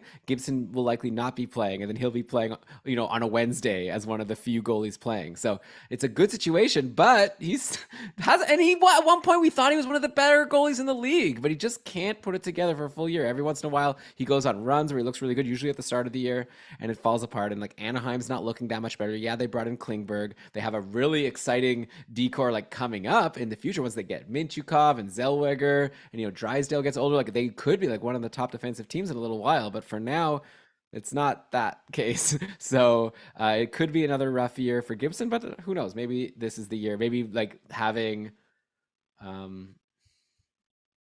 man, blanking, what's his name, maybe having Zegras a year older as like a superstar, like just helps push this team forward. Like there's always the potential that Gibson could finally like get back to being that great goalie we used to think he is, but it's a risk. But there's a starter. Then we've got Philip Grubauer over on Seattle. So we all know what happened last year. He played a lot. Even when he stunk, he still played a lot. So the plan is for Grubauer to be the starter. And now with Chris Driedger injured, I'd expect they brought in Martin Jones. I assume if their plan is to be successful, it's not to play Martin Jones a lot. I think it's for Grubauer to find the game that he had in previous years in Colorado and Washington. So we'll see. I think he's going to be a volume guy, and I think we've seen that he's going to have a lot of leash. So that's really good. But at the end of the day, an 889 save percentage, he's not helping you very often. And then finally, Jake Allen. Got to put him here, right? Like big injury risk. Like just because Montreal will probably run him into the ground like they did last year, because the other option is Sam Montembeault, or maybe they bring in Caden Primo. But I think the plan with the announcement that Carey Price might not play at all next year, or maybe even ever again, Jake Allen now becomes a likely volume guy that's going to play a lot. And he was okay last year, in spite of being on such a terrible team. Like we all remember how terrible the Habs were at the start. We expect the Habs to be maybe a little better next year. So yeah, I think that Allen could be a dark horse, especially if you get him like super late in your draft, and if your league benefits volume like the Cupful does, he could be good. But again, could be a disaster. So there we go, Brian. Tier 5B, maybe Matt Murray, and then Carter Hart, John Gibson, Grubauer, and Jake Allen. All right, let's play the game again. Of these 4 goalies, I'm not counting Matt Murray because he's like floating in the middle here. Of Hart, Gibson, Grubauer, and Jake Allen, who outplayed their expected save percentage at 5-on-5. Okay, only one. I think Jake Allen, right? Because he probably had such a low expected one to start. It probably wasn't a hard bar to clear. You are correct on both counts. He had the lowest expected Fenwick save percentage, but that means his job was hard. I don't think that means it's easier to clear, just because the team in front of you has given up so many high danger chances. So Jake Allen, the only player of these 4 goalies, Allen, Hart, Gibson, and Grubauer, to outplay his expected Fenwick save percentage. Carter Hart almost made it. John Gibson wasn't really close. And Philip Grubauer was, as you mentioned, way out in the woods. I really like Grubauer as a bounce back candidate. In fact, all 4 of these guys could be bounce back candidates. The one I actually have never really believed in as an NHL goalie is Jake Allen. And ironically enough, he was the best of the bunch last year. But Carter Hart like he's close to putting it together. His challenge is going to be doing it behind that Philly team. I don't think there's going to be a ton of wins to be had. I think goals against average could be rocky, but hopefully Carter Hart can put together some decent save percentage outings. But it's still hopeful at this point because we haven't seen him really put it all together. John Gibson, for the first time in his career, has in 2 of his 3 last seasons underplayed his expected Fenwick save percentage. Before this moment, it was very rare for John Gibson to underplay his expected Fenwick save percentage. He was the lone shining light on some bad Ducks teams. He was a great shining light on some decent Ducks teams. And now he, just as the Ducks are turning the corner in a rebuild, he is flailing and unable to find his game. So I wonder, I feel like he'd be a really good trade candidate for another team to be able to pick up and like give a fresh start to. I feel like that would work. A fresh start for John Gibson. His backup this year is Anthony Stolarz, who has shown some ability in limited time, like someone I'm curious to see more from, as a matter of fact, which maybe is the reason that the Ducks could deal Gibson, but I'm not counting on it. Of course, Gibson is still signed for another $6.4 million a year, expiring in 2027. So they're going to have to find a taker for that contract if they are going to deal Gibson. But he could be worth every penny. Again, we've seen him be worth every penny, but lately, not so much. And then, of course, Philip Grubauer, who I think, let's just reset and go back. I think I'm seeing this for all of Seattle. And it really actually speaks to Grubauer because I think the forwards mostly did their job. The defense mostly did their job, but that team really struggled because they had no goaltending all season long. I'm willing to give Grubauer in Seattle a reset and hope that he can just do better. I'm going to pretend last year didn't happen and look at him as one member of this group who could improve this season. I think he is on the best team of the bunch. I think maybe John Gibson is close, but that would be the upshot for Philip Grubauer. If you've lost faith in him, have faith that I think Seattle has a game plan going into this year based on what they learned last year. And Philip Grubauer is still a really key part of it. Yeah, I think the problem is I think last year the data shows that they were actually pretty decent and it was just Grubauer that stunk them. Like it's not as if he was in a bad spot and now we expect him to be in a better spot. Like he actually just has to be better, but it's possible he will be. Maybe he's like, found a new trainer or like, whatever these professional athletes do. Like, I don't know, I'm a podcaster, right? And if I do a bad job, probably I just quit. But, or if someone tells me I'm really terrible, but like, he's a professional, he's getting paid lots of money. Maybe he's finding ways to improve whatever fell apart last year. So it's definitely possible he's been good in the past. Brian, I've got a new name, kind of similar to, okay, I think we're through tier 5 now. Tier 6, which we're going to get to in a sec, is like all like tandems. Guys, we don't even know who's going to be the starter, who's going to be the backup, or maybe like we have guesses, but it's like very likely it could be like 50-50. I have one of them here that I want to throw at you as potentially coming to tier 5. We had a take from Justin in our Discord. Aggressive hot take alert. Jonathan Quick gets closer to 55 starts as he outplays Peterson in what turns out to be a return to form for Quick, Kopitar, Doughty. With the addition of Fiala, the rise of Kempe, and solid supporting efforts, the Kings surprised many this year, and Quick is in a contract year. Even though he's older, he will want to end his story well. Well, obviously he'll want to, right? But like maybe like he ends his story well, and the Kings are actually a team that challenges for the playoffs, so they don't just like, play Peterson more just because, he's the future and Quick is like in that final year of that contract. So I think it's an interesting take. And honestly, like last year, it seemed like at the start they wanted to give Peterson a chance to overtake. He wasn't able to do it. At this point, I kind of agree that I think that Jonathan Quick is the presumptive starter. And obviously, yeah, if Peterson outplays him, then he'll take the job over. I think that's the case with a lot of these 5A guys that we talked about. But I feel like Jonathan Quick, with LA potentially being better after signing Fiala, yeah, to me, like Quick is the starter to start. And I know he's not amazing, but I think that, I think I would consider him a 5A, but I'm good to keep him in tier 6, which we'll get to again. So tier 6, we right now have Quick and Peterson, just both in tier 6. It's like there and there as a tandem, who knows?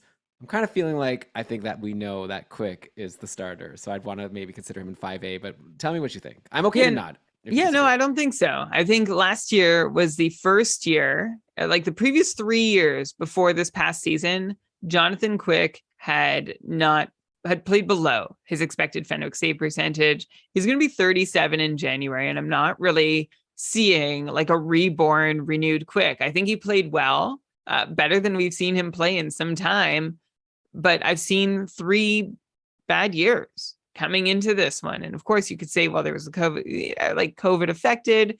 You might not want to put a whole lot of weight in those numbers. When those seasons, he only played 22 games. I get it.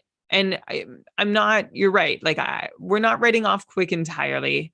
I still think Cal Peterson is the goalie that the Kings would like to emerge for the core that they're building now to eventually take a run, or they want to see if he's the guy that can work with that core, and they want to find out sooner rather than later whether or not he can do it. There's no getting around that he was outplayed by Jonathan Quick last season, and last season was Peterson's like one stumble really since coming to the NHL. They both had their struggles. Like Quick had some really great stretches, but there were also times where the Kings were going back and forth between Peterson and Quick, and neither one could put enough of a performance together to earn consecutive or several or a run of starts that were consecutive. So putting that all together, I agree with what you're saying, and that Jonathan Quick is the presumptive starter, but I'm going to tack on for opening night. I think Quick earned the opening night start. I think he might have a slight edge as the incumbent, but I'm not sure the quality of his play is actually so much better than Cal Peterson, or better at all than Cal Peterson, that I feel so confident he's going to hold on to the greater part of the timeshare for the rest of the season beyond opening night.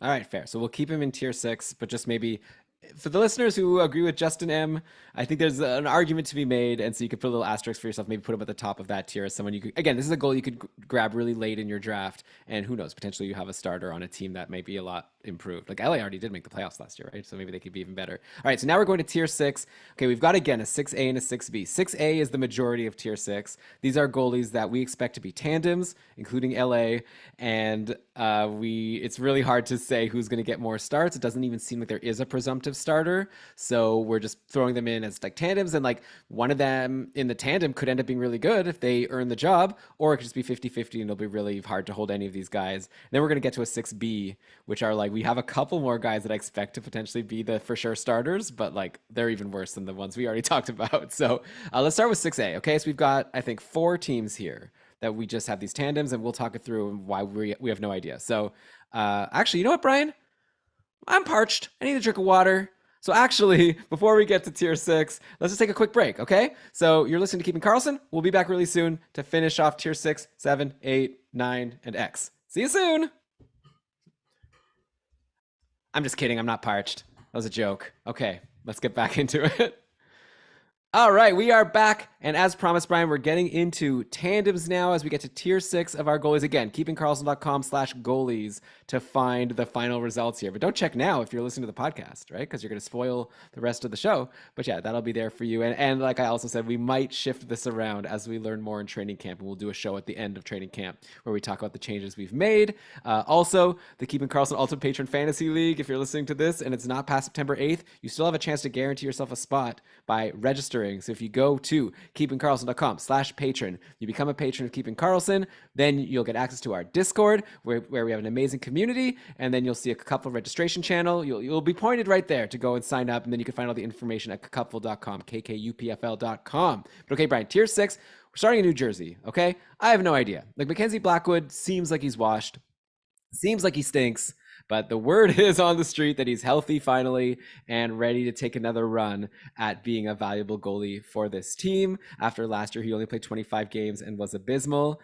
I want to just forget about him, but I think there's a decent chance. Again, it's a big if. It's kind of like a Matt Murray situation. Like, I think they'd like for him to do well. Like he's, in the last year, I believe, of his contract, is making 2.8.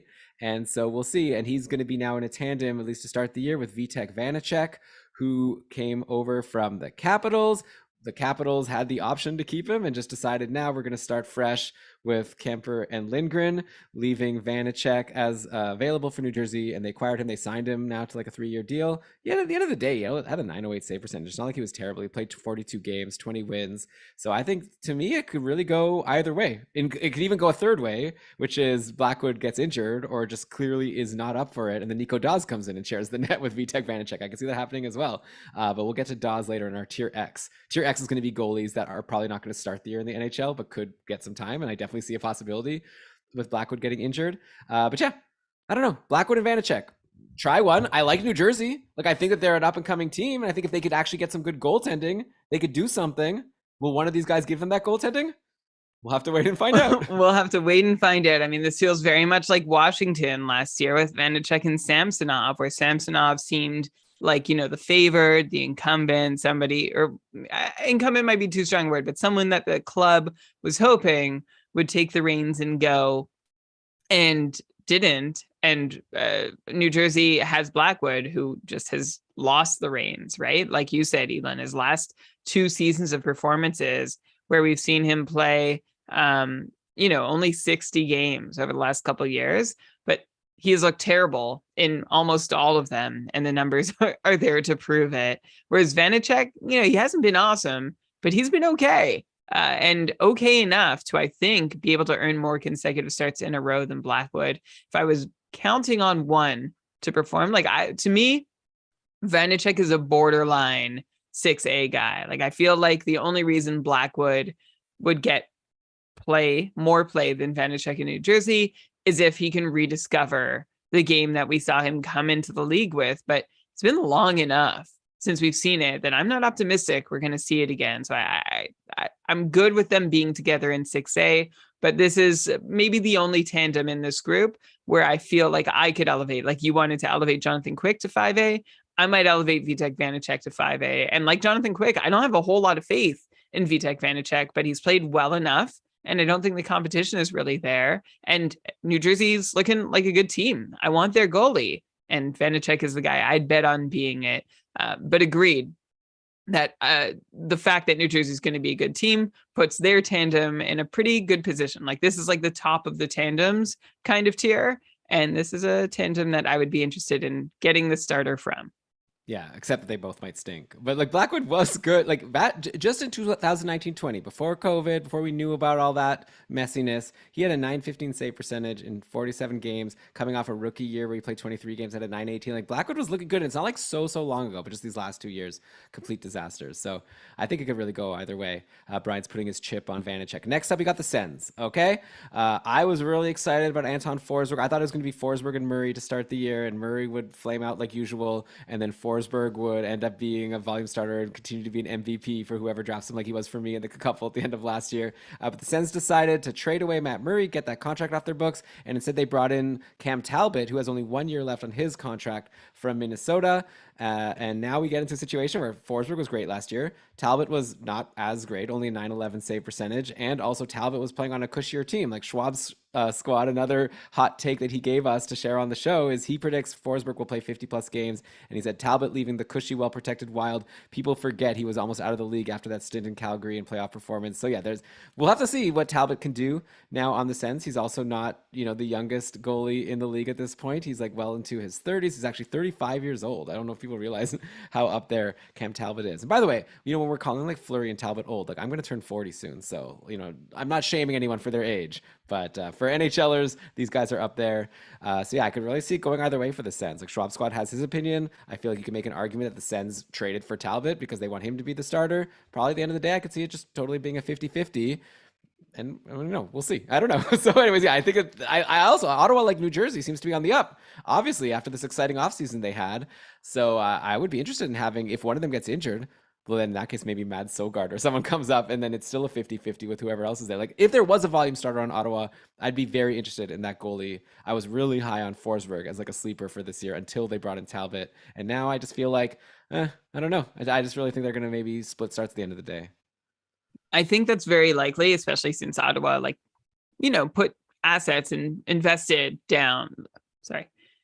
I think that's pretty likely since Ottawa put assets in Philip Gustafsson and investment in cap money in term to Cam Talbot to bring him in. And no one wants to look dumb for putting that down on Cam Talbot. I think it was necessary for the Sens to get some kind of insurance policy, if you want to call Cam Talbot that, or a plan B in case Anton Forsberg worked out, who might also be plan B. I feel like right now Ottawa has a couple plan Bs, and we're going to see if either one of them turns into plan A. I mean, Cam Talbot has not had a terrible career, and I don't mean to be harsh on him, but he's been about average for a bunch of it. But his last like really notably good season came in 2016-17 when he played a ton of games. He played 73 games for Edmonton and had a fantastic year. He was one of the best goalies in the league that season. But outside of that, I mean, he did some good backup duty in with the Rangers at the start of his career, but since 16-17, he really has not succeeded.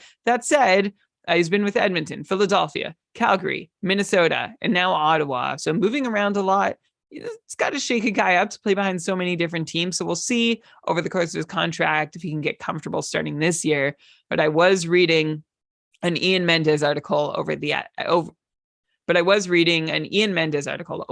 Athletic, where it was a mailbag article, and someone asked who starts opening night for the Sens, and Mendes said his best guess was Anton Forsberg because he had led that organization through the woods last season, or out of the woods last year, by putting together really the first stretch of quality play in his entire career. Remember, he played a few years in North America before taking a break for a couple seasons, came back in 2019-20 and had another unremarkable season. Like he played 3 games, played terribly, then played 8 games for Ottawa in his first year with the team, played not very well. And then last season, 46 games and played well in them. And Ottawa liked what they saw. And I think Mendes' interpretation was, they're going to give him the opening night start as like a thank you. You earned this with your play last year.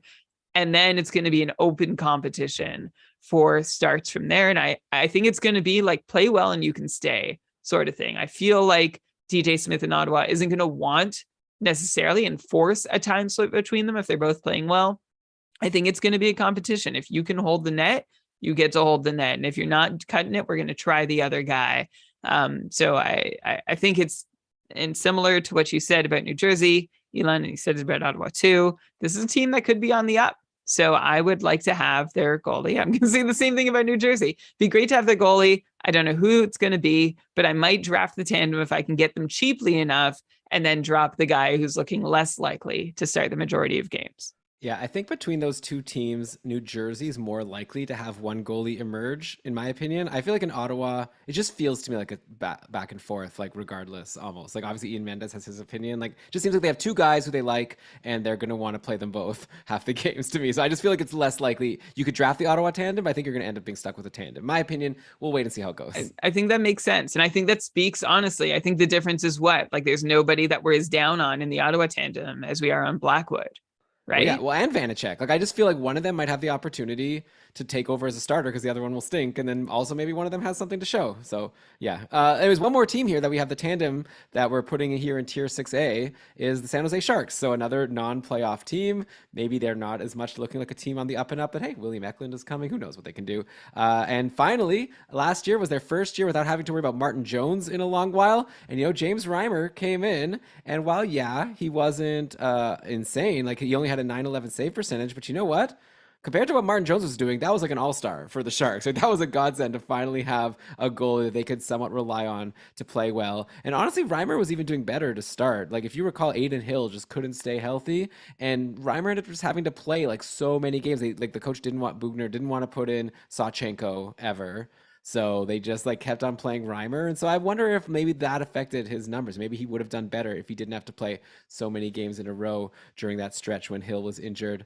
At the end of the day, he comes in and I would be expecting him to be the starter, except for at the end of last season, they traded away their really good emerging young defenseman in Jake Middleton to get Kaapo Kähkönen from Minnesota. And Kähkönen came in and was insane, right? Like he wasn't doing that well on the Stars, which is, I guess, why they decided to give up on him as a potential goalie of the future, especially since they have Wallstead. But he came to San Jose. He had a couple rough starts right off the bat. But after that, he ended the year on a torrid run. If you look at his game log, it's every game was a save percentage 920 or higher for the most part. Kähkönen really ended strong. And I think the Sharks feel confident in him. They traded away Aiden Hill now to Vegas, who we'll get to. I have no idea who's going to be the starter in Vegas. But yeah, we've got now Kähkönen and Reimer. I could easily see Kähkönen falling back to not being as great like he was last year for most of the time in Minnesota, but he's only 26. I think the Sharks would love for him to emerge. And also I could see James Reimer It's a tandem. I could make arguments on either side. Like Reimer's in the last year of his contract. He could get traded. If the Sharks stink and then it turns out that they're not in the playoff hunt, like they're probably going to trade Reimer at the deadline to a team that needs a goalie that probably has an injury or something. And that could be good for Reimer or bad for Reimer. So it's really hard to say. That would be a reason, by the way, for them to showcase him and play him more. So yeah, at the end of the day, Brian, I don't know if you have an opinion. Honestly, for me, it's a total coin flip and it might just be 50-50 again.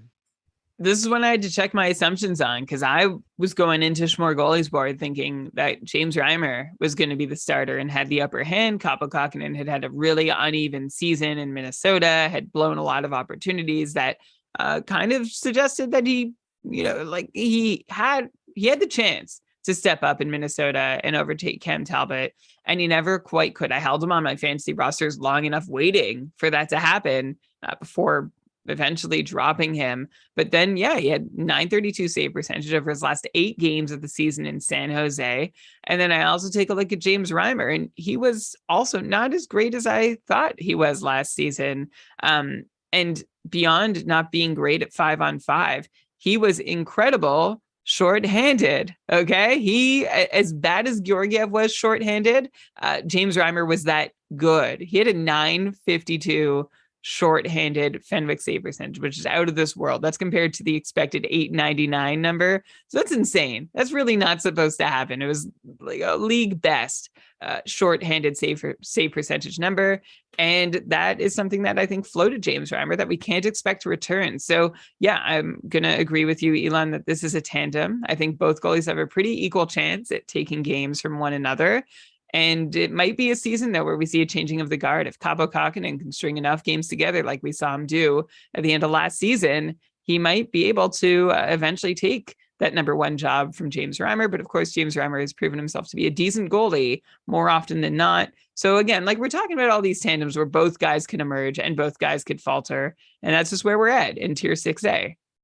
All right. So with that, Brian, let's go to Tier 6B. We still have a couple starters that it's like I'm not touching, or if I'm touching, it's like really late. But this will finally end the starters. In 5B, we had Carter Hart, John Gibson, Grubauer, and Jake Allen, and maybe Matt Murray. Now we're throwing in 6B, Petr Mrazek, who I guess is the starter on Chicago. Who's the backup on Chicago? Alex Stalock, I think, and he hasn't played in a million years, except for one game last year where he was terrible. So I don't, like, clearly they're tanking. Mrazek was really bad last year. Like the Leafs had to do everything they can to get him out of the picture. He had an 888 save percentage, couldn't stay healthy, only played 20 games. So like, I'm not interested at all, but I guess a goalie that plays games has value in fantasies. I don't know, Brian, if you could think of any like silver lining. I know you used to like Mrazek. Then we have in Arizona, Kyle Vejmelka, who last year really emerged as a almost volume starter, right? He played 52 games.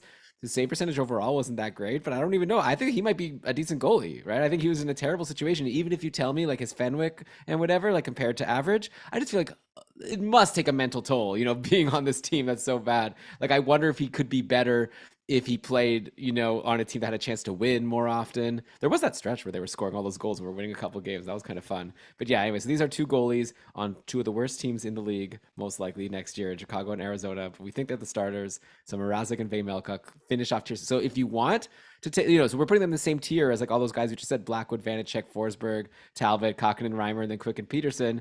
The reason why we have Mrazek and Vejmelka on the same tier is because if you want volume, I think you're getting more from Mrazek or Vejmelka the way it looks now. We'll see how things look in training camp.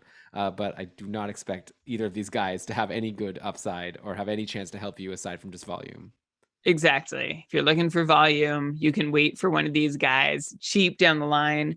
Vejmelka last season, like I like what you said, like it was hard mentally to play for that Arizona team, although there was a lot of positivity going with Schmaltz and Keller and Krause all having good seasons. Goss to spare too. I was just listening, Elon, your interview with Craig Morgan for 32 Beats was so good. It was one of my favorites. It felt like a very shoot from the hip kind of interview.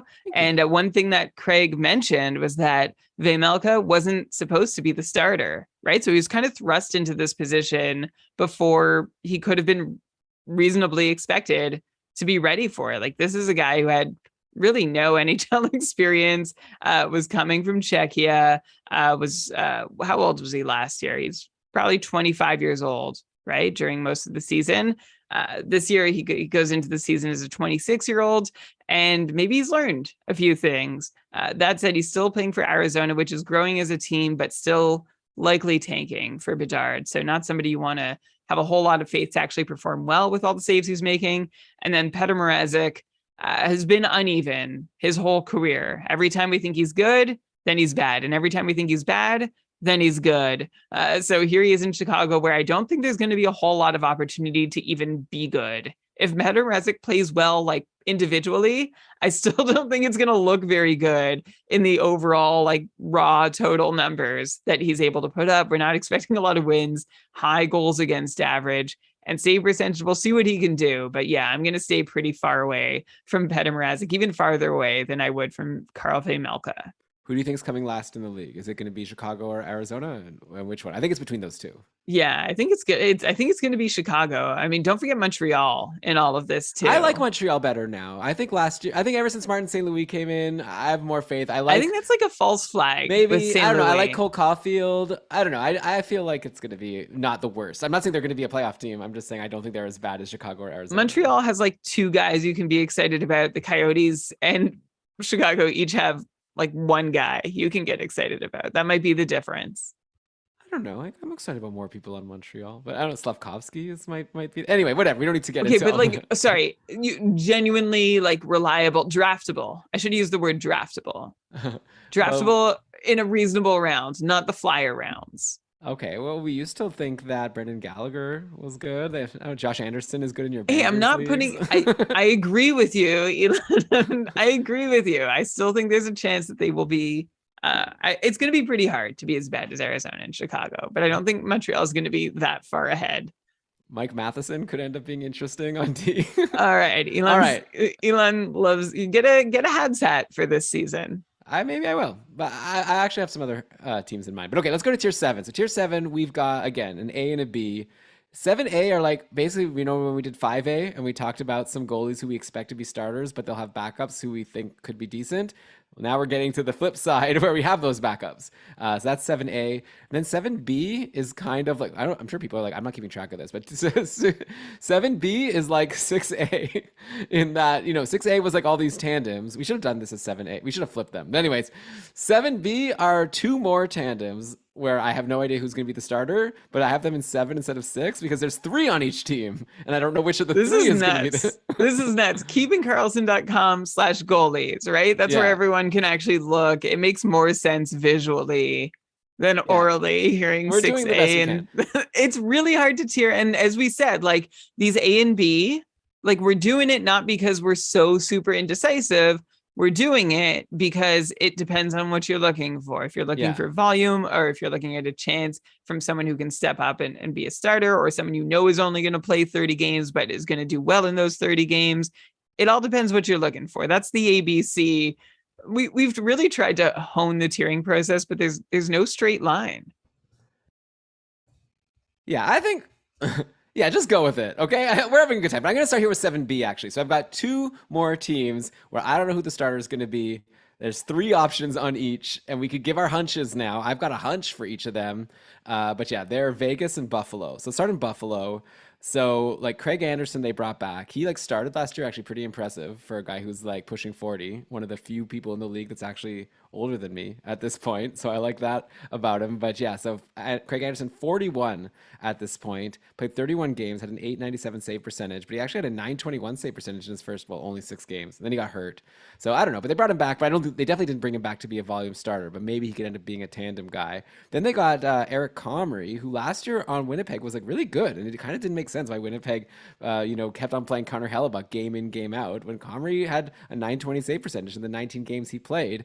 So if anything, my pick is going to be Comrie. Then I guess a dark horse here is Ukko-Pekka Luukkonen, who's minors eligible. They signed him to a 2-year contract, and the first year is a 2-way contract. So you would think, and again, Buffalo's another team that potentially could be not a playoff team and maybe hoping to get a high draft pick next year one last time. So, maybe even if Luukkonen is better than like a Craig Anderson, maybe it's just smarter to keep him in the minors and, let him get some experience there since he's the one who's minors eligible without having to go through waivers. But, he played only 9 games last year and they got injured, unfortunately, but he had a 917 save percentage. It looks like if Luukkonen makes the team or if he gets there at some point because of an injury, I think he has the upside to be really great, but I think if I had to bet, I think it's going to be Eric Comrie getting the majority of the starts. We actually had, I think it was another take by Schwab squad, or no, it wasn't. Who was it? We had someone that threw out there that they think, oh shit. Sorry, let me actually get the right person here. Where was it in here? I know someone said Comrie. Oh, was Schwab squad. It was also Schwab. We had another. I think Comrie is the guy who's probably going to get the most starts if I had to bet on someone right now. Another one of Schwab Squad's takes was it's Comrie's crease in Buffalo, and management is planning, like I said, to like just send UPL to the minors to start the year. So who knows? Maybe he has some upside to be decent, right? Like I said, he didn't really have a big opportunity last year in Winnipeg, but when he did play, he was good. And Buffalo could be a decent team this year. They got Owen Power coming in. Dahlin's another year older. Now they've got this like established top line. Tage Thompson just got signed to this contract. They have all these up and coming prospects. So yeah, I think Buffalo could be decent if they get good goaltending. I think Comrie is probably their best bet for this year before UPL is ready to, come in and take over. So yeah, that's my pick. And then the other team is Vegas, like I said, where we learned that Robin Lehner is out for the year, most likely. So that sucks. Tier 2 last year, not even in the show this year. And then they've got Laurent Brossoit, who's still injured, I think, but could be back pretty soon, which we thought would open the door for Logan Thompson to just be like a really good sneaky pick in drafts, because he's a guy who has looked really good in the minors and was also good in Vegas when he came up last year. 914 save percentage in his 19 games, but now Vegas went ahead and made things complicated. They traded for Aiden Hill, who also has not. Oh, I'm mad because they made it complicated. That was my first response to the trade. It was like, oh god, like things were like, and I don't think this necessarily makes them any better than they were before too. It just makes it harder to figure out who's going to be their starter. I'm sorry to interject, but I was like genuinely mad for the complexity it added to my own like fantasy life. I mean, I think it does make them better just because Brossoit's injured, and I don't think they wanted to go with Hutchinson or whoever was the next option. But yeah, Hill, who knows? Like at one point we thought he had upside there in Arizona, and then in San Jose. You did. Well, okay, I did. I still think he does. Like he's had injury issues. I'd like to see what he can do if given an opportunity, but I think Logan Thompson's really good. But the thing is, kind of like with Buffalo, with Ukko-Pekka Luukkonen, Thompson's the one who's minors eligible, right? So it's very possible, if Brossoit is healthy, that Brossoit and Hill are the goalies on the team, and Thompson's in the minor. But the only thing is, I think that Brossoit and Hill aren't good, and like Vegas wants to be good, so it's very tricky to predict. I don't even know where to start. But I think if Thompson makes the team, he's the guy I like the best. So I'm going to pick Thompson and Eric Comrie. But of the 6 of them, I think my pick is Eric Comrie as the one most likely to play the most games. But yeah, what do you think about these situations in Vegas and Buffalo for tier 7B? Yeah, and 7B. Well, Logan Thompson has the same problem that Ukko-Pekka Luukkonen has, which is that That's what I just said, Brian. Oh, okay. Yeah, I just said that I said that Thompson has the same issue where he might. Okay, but eligible. You picked him. Okay. Yeah, I said either way. Okay. Yeah. Okay. You just referenced that I said it. Yeah. Yeah. So interesting, Elon. So you don't want Ukko-Pekka Luukkonen because he could be sent down, but you're still going to take Thompson, even though he has the same feature in his contract. Yeah. Well, I guess Brossoit's injured, so I feel like at least to start the year, Thompson might be there. Yeah, that's fair. Yeah, this is tough. Vegas, I don't know. I'm going to actually go back to Buffalo to start because I actually found a couple interesting pieces about Eric Comrie. Thanks to Schwab Squad for bringing up Comrie. Like when the comment was made, because I've been like, since last year, I've been like, yeah, UPL, like he's ready. He's going to take over. It's going to be great.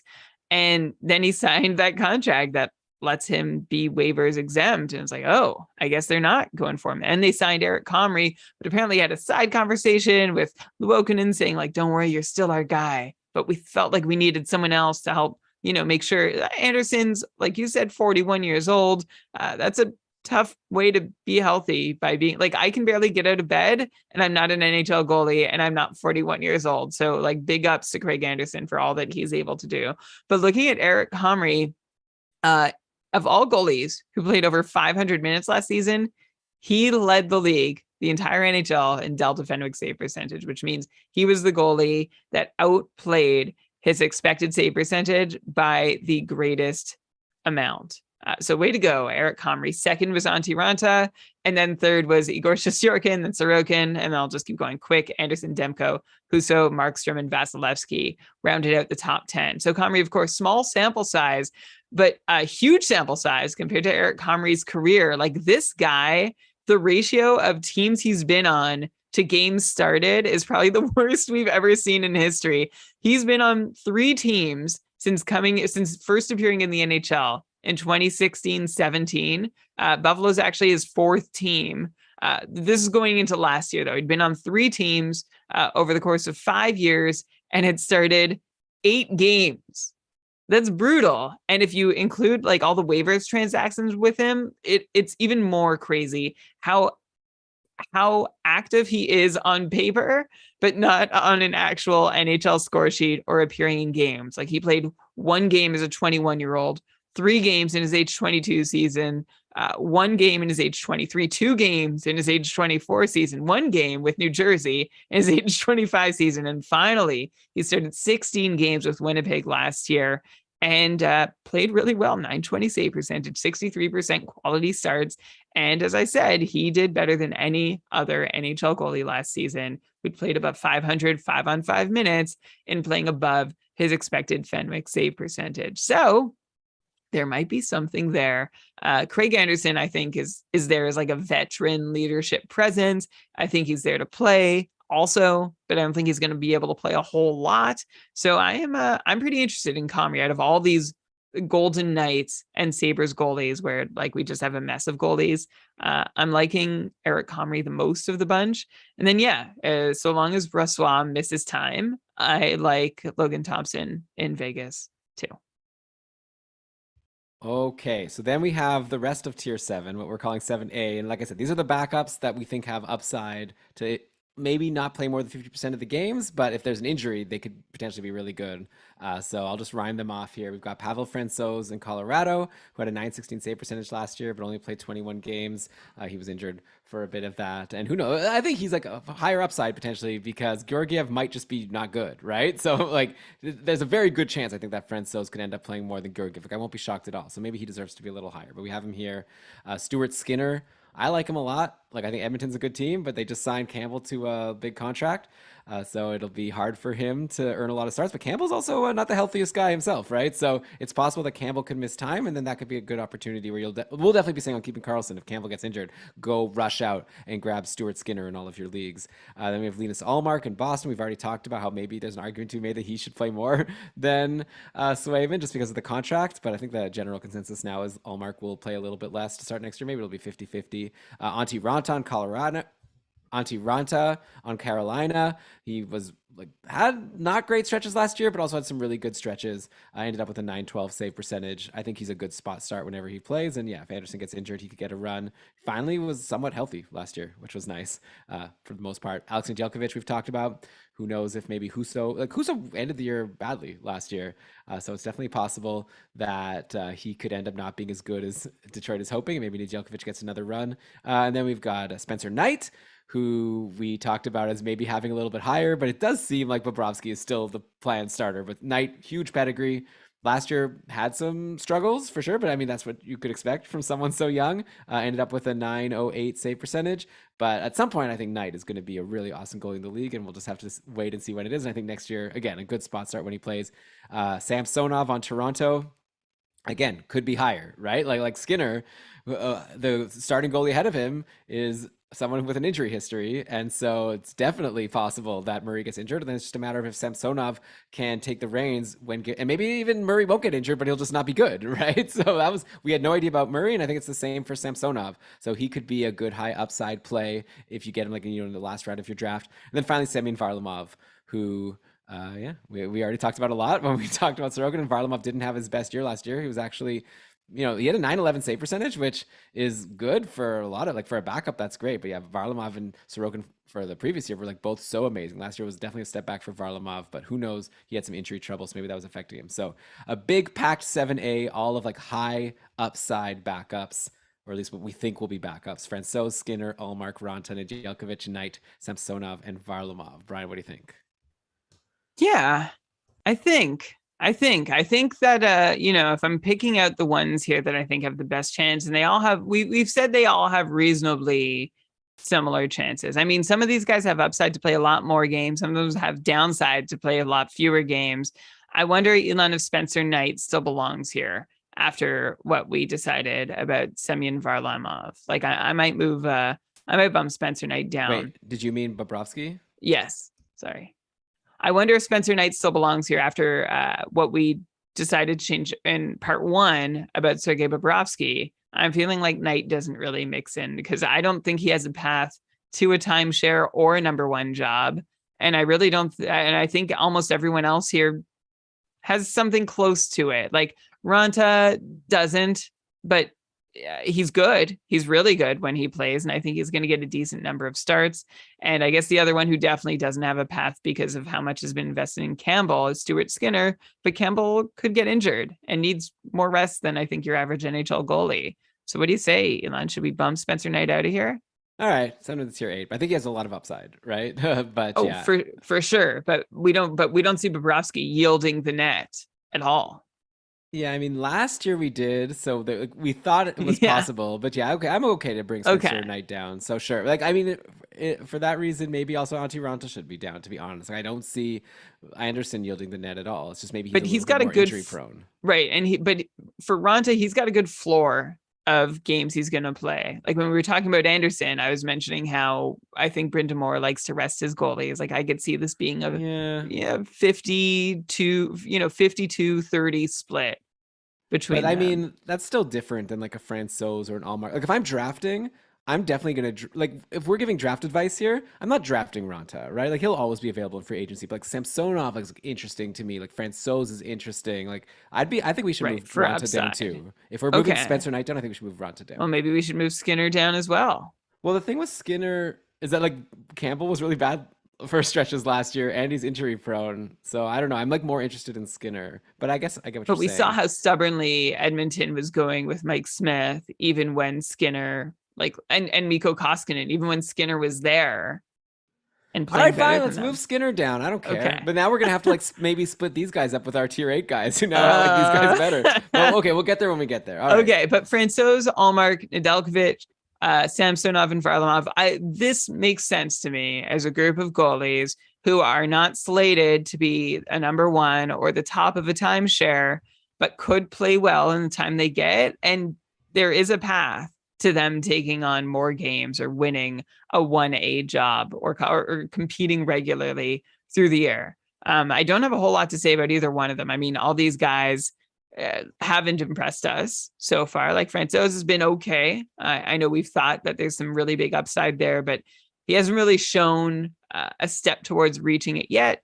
Allmark has disappointed us recently, as we mentioned. Nedeljkovic was dealing with a lot of, inconsistency, and the team in front of him was going through some growing pains too. Maybe he was as well. So I'm keeping an open mind about him. Samsonov, fresh start and a really good team in Toronto, could do him well, and Varlamov could just be trading starts with Sorokin and doing reasonably well in them. So yeah, I think all these guys are deep. I mean, look, I'm not excited about drafting any of these guys, but if my league is deep enough and I'm looking at goalies, hey, this is where we are. And this is probably like the last tier that I would consider drafting a goalie from in a reasonably deep draft. Like it has to be super deep to go beyond this group of goalies in your draft. Okay, but we still do have now tier 8 and tier 9.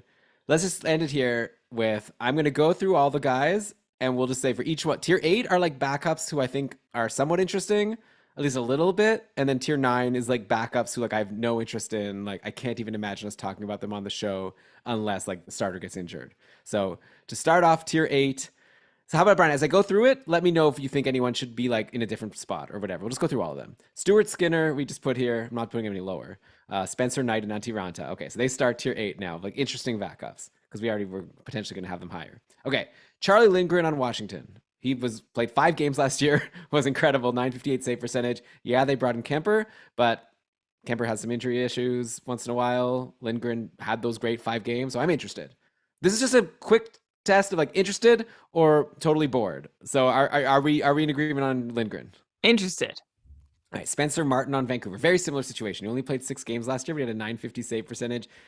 I don't know. Demko's a volume starter for sure, but I guess I'm a little interested in Spencer Martin, how well he You're did in his few games. you're interested, and one of the reasons you're interested goes back to what we said in part one about how we saw these volume starters, these tier 2 guys, Demko, Saros, like struggle with down the stretch in the final months of the season. And maybe part of working around that struggle is starting the backups a little bit more through the season. We'll see if coaches make any adjustments, and if they do, we'll get to see more of Spencer Martin. I'm interested to see if Vancouver and Nashville, etc., do shift that workload to give their backups a little more time on the ice. Yeah. Okay. Then we have Stolars in Anaheim, who you said, like, he actually played a decent amount, 28 games last year, 917 save percentage. Gibson continues to be not good. So I'm definitely interested in him. Interested. Okay. Martin Jones. Like, look, Martin Jones sucks, but Grubauer really sucked last year. And also I shouldn't say sucks, right? These are like professional goalies that are amazing at what they do. Like, it's amazing to make the NHL. Like, don't get me wrong. But anyways, I think Martin Jones, like, if Grubauer continues to be bad, maybe Martin Jones starts playing more. Like, I think of all these like tier 8 guys, Martin Jones might have the best chance to play the most games. He played 35 last year in Philly. Yeah, he might. He still has not had an even reasonably good season for 5 years and for most of his career. So I'm not that interested in Martin Jones, except for the fact that, hey, he could get to play behind what's a pretty solid Seattle team. I would be surprised if he plays better than Grubauer. Like, I'm really believing that last year was a total fluke for Grubauer.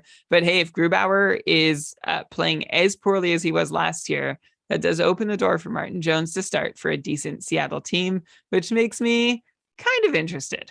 Yeah, I mean, I like Carter Hart better than Grubauer, I think, and Jones still got to play 35 games last year for Philly, for what it's worth. Okay, Scott Wedgwood in Dallas. Like, look, like, we're excited about Ottinger, but also we gave reasons why maybe he's not ready for a big volume starters workload, so we'll have to wait and see. And next in line is Scott Wedgwood, and he actually was pretty solid for stretches last year. He was on a bunch of teams, but he ended up in Dallas and was good there. So yeah, 9-10 save percentage overall. I'm somewhat interested. I don't know, not crazy interested. I'd be okay to move him to tier 9 if you want, but what do you think? Are you interested or no?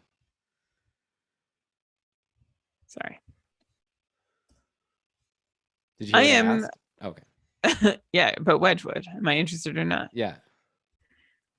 Compared to the tier 9 guys, I am interested. Like, I think he's in tier 8 because he's had a reasonably good track record of being a backup goalie, and maybe Ottinger struggles, and we don't know yet if Dallas is going to let him play out of that struggle, or if it's going to be like, hey, how about you sit for a bit, let Wedgwood get in, let's work on your game, and then we'll throw you back in when we think you're ready. So without knowing that, I'm curious to see what Wedgwood, how many games Wedgwood can get in. Yeah. Okay. Casey DeSmith. I mean, I don't know. I guess I'm not that interested, but I'm not also, that interested either. Let's move him down to tier 9. Okay. But tier 9 is like, tier Not 9 is interested. like, do not touch. Like, Casey DeSmith, I would touch. Tier 9. So we're putting him back in tier 8. Yeah. I mean, like, we're not about to split tier 8 into A and B, but tier 8 is still the guys that, like, I would, hey, if I'm spot starting, I would think about them. Tier 9 are the guys that even if they spot start, I'm like pretty nervous about bringing them, like burning a move to bring them on. Okay. All right. So next up, Kevin Lankinen. I'm interested. Like, maybe it's wishful thinking because I have him in my dynasty. Like, yeah, I think you're seeing this through manager colored glasses here. Hey, look, he had a good run in Chicago, and then they played him too much, and he couldn't handle it. And Chicago was terrible last year, and it's just like now he's on an amazing defensive team. Maybe amazing isn't the right word, but like Nashville's a much better defensive team. Also, Saros, we discussed, really got run down at the end of last year and was bad at the end. So similar to like a Spencer Martin situation, I think it's worth it for them to give Lankinen a shot to show that he can be not like a backup that plays 35 games, but maybe plays 25, 30 games. And I think he could be decent when he plays. I'm curious to see what he does when he plays. I think you're overrating that first season he had in Chicago, where he had like a really great run and then was never good again for the rest of the season. Like, he was like totally unreliable. And then last year he was even worse. And now he's going to Nashville, who I don't think is like a top tier defensive team. I guess I can fine, tier 9. Check now, that assumption. Schwab squad in the chat is saying that Lankin's not even going to make the team, and Ingram's going to beat him out. Yeah, so well, fine. that's it. We're going to get to Ingram in tier X, but I don't think Lankin is a log to make the team. I'm sorry, Elon. He signed a one-way contract at $1.5 million. So they'll waive him. They'll waive him if they don't want him, and no one will take him because I don't think he's that good. I mean, I want him to be good. Sorry, this is coming off poorly, but I think I need to offset your bias. Fine, he's in tier 9. Okay, next up, Philip Gustafsson. We talked about how Fleury is older, an older gentleman, and Gustafsson maybe still has some upside. So I'm interested to see what he could do in Minnesota. Yeah, me too. There might be an Okay. opportunity for him to get a few games in. So yeah, call me interested. By the way, I just need to fact check. Nashville's a pretty good defensive team last Yeah. season, Okay, seventh good. best in the league at 5-on-5. So good for them. And Schwab Squad is also pointing out the thing that I also forget about Lankinen's great season in Chicago, or great part of a season, was that all his good games were against Detroit. Okay. He And only played well against Detroit. He was great. Start Lankinen against Detroit. All right. Well, that was the year that Detroit was like the worst ever. But okay. Tier 9 now. So now we're just saying, I'm just going to list off all the goalies. Then you could tell me at the end if there's anyone here that you're actually more interested in. But okay. We got Montembeault on the Habs. Lankinen, we just moved in. Stalock. Don't you dare say Stalock. Okay. Grice Nope. in St. Louis. Vladar in I Calgary. think it's Vladash. Vladash in Calgary. I apologize.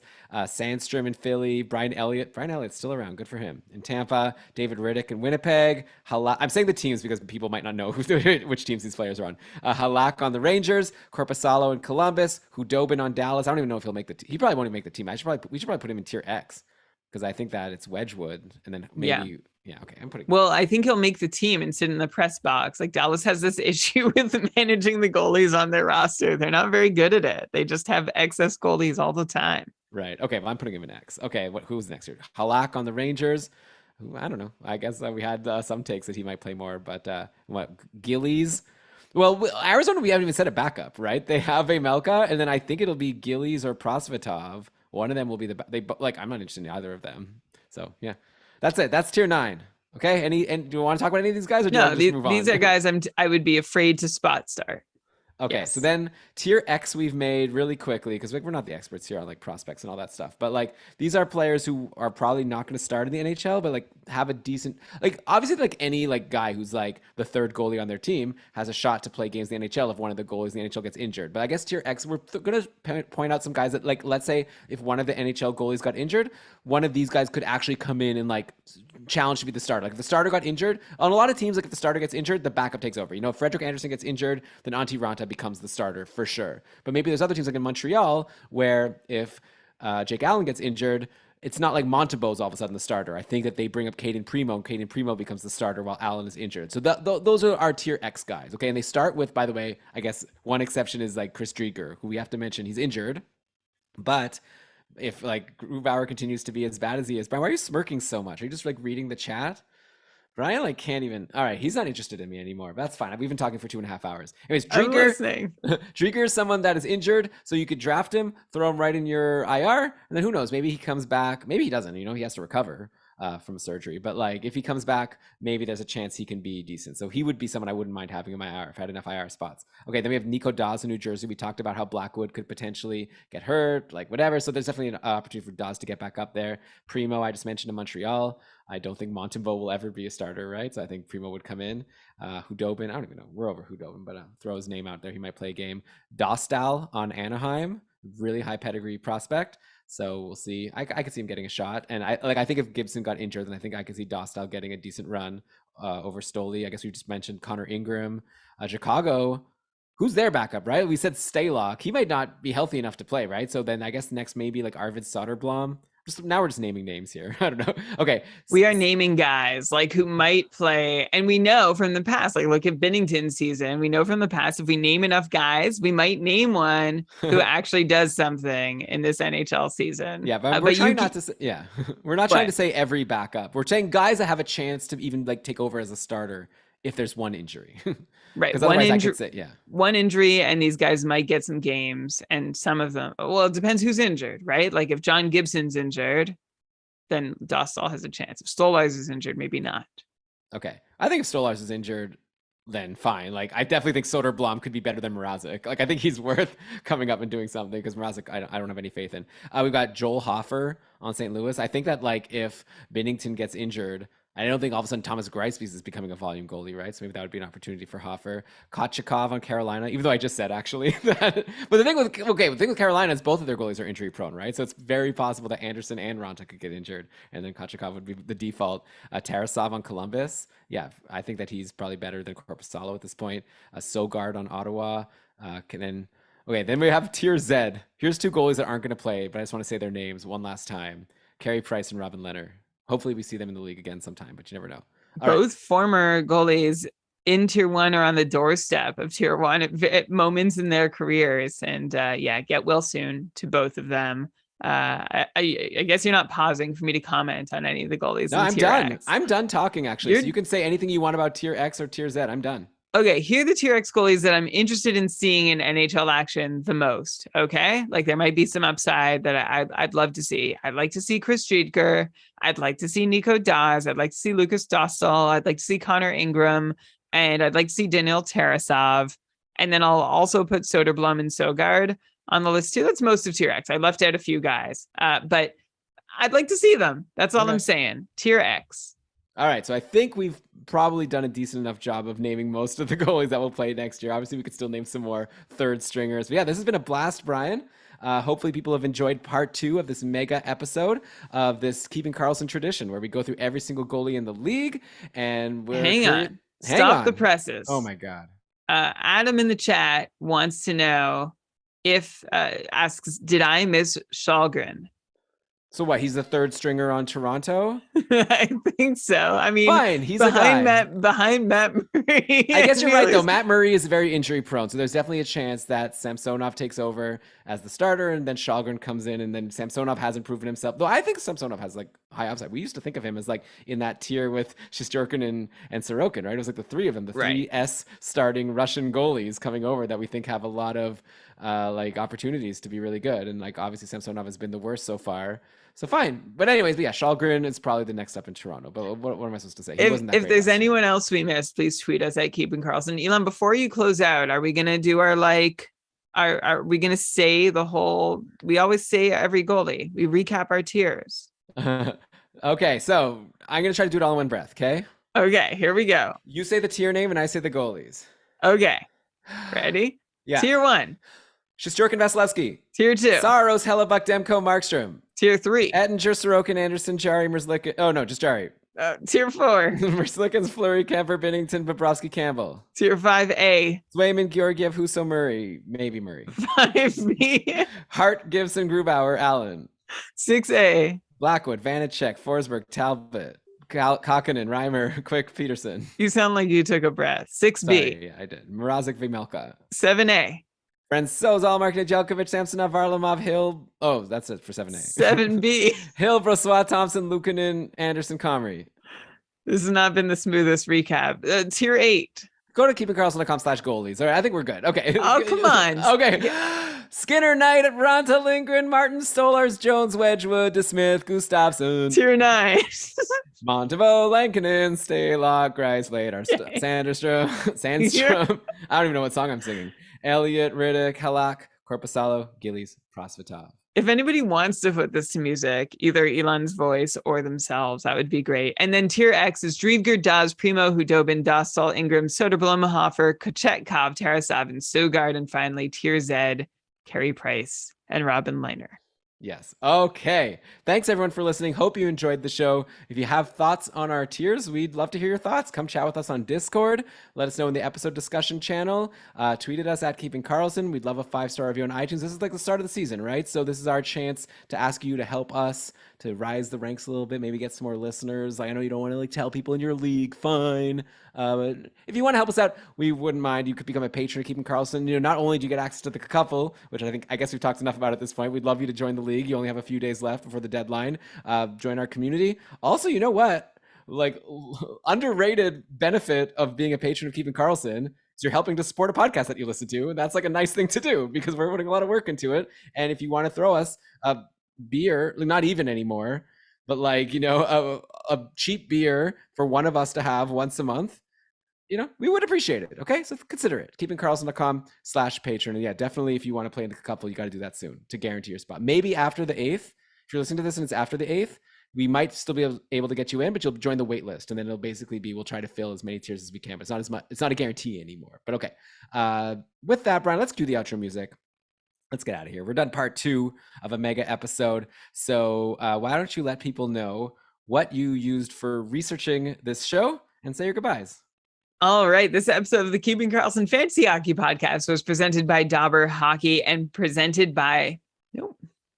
All right. This episode of the Keeping Karlsson Fantasy Hockey Podcast was presented by Dauber Hockey and powered by our patrons, including our brand newest super supporter, Fred. Welcome, Fred. And Aaron, you're also a new super supporter. So thank you very much. I actually hung out with Aaron a little while ago. I bought him a beer. As a super, if you become a super supporter and we hang out, I will buy you a beer too. Hey, Tyler, Andrea, Tom, Derek, David, Robin, Patty, also superly supporting our podcast. Thank you so much. Also, thanks to our couple coordinator, Kevin A. Bear, and our brand new team of co-commissions who are looking sweet with their hot pink names over on our Discord server. Welcome to our new Zebra on our mod team in our Discord server, Shams, who as being one of the editors and curators of all the Game Day Twitter accounts we have, which you can find at gamedaytweets.com. Thanks, Andrea, for running the daily patron rankings, which are still going. There's so many people doing so many great things. Thanks to you all. You can follow Ben and Lewis, who are kind enough to retweet a lot of the things we say and have their own fun things to say on Twitter at ShortShiftsKK. And the season debut of Short Shifts is coming, probably in like a month, but it's coming. So get ready. Logo art by BrandonWeeb.com. Outro music by Pat Roach. And this show was researched with help from Dauber Hockey, Frozen Tools, Natural Stat Trick, Evolving Hockey, Cap Friendly, The Athletic, HockeyGoldies.org, Hockey Reference, Hockey Viz, Hockey Database, Elite Prospects, and NBC Sports Edge. You started saying the references like slowly and then sped up. I wonder if that means something. I was actually trying to pick out specifically the ones I used. And then I realized that I still used them all, even though we were just talking about goalies. Well, unfortunately, Brian, I'm going to have to call BS on you because NBC Sports Edge has stopped updating. Oh, I didn't use NBC Sports Edge. You're right. I just figured you did. Oh, I'm sad. Injury news.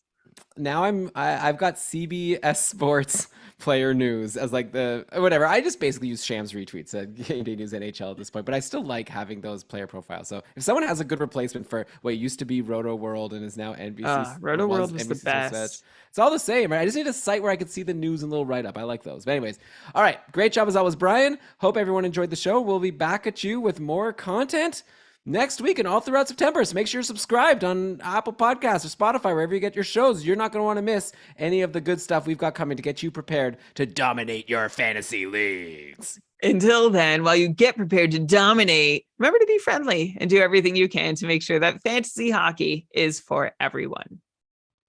Yeah, be friendly like in person, but don't like be friendly in terms of like helping your opponent beat you. You can be friendly and competitive at the same time. Yeah, but don't be like, I'll let them get the good free agent this time since I got the good free agent last time. You don't want to take your eye off the ball. But okay. Very good advice. That's why people listen.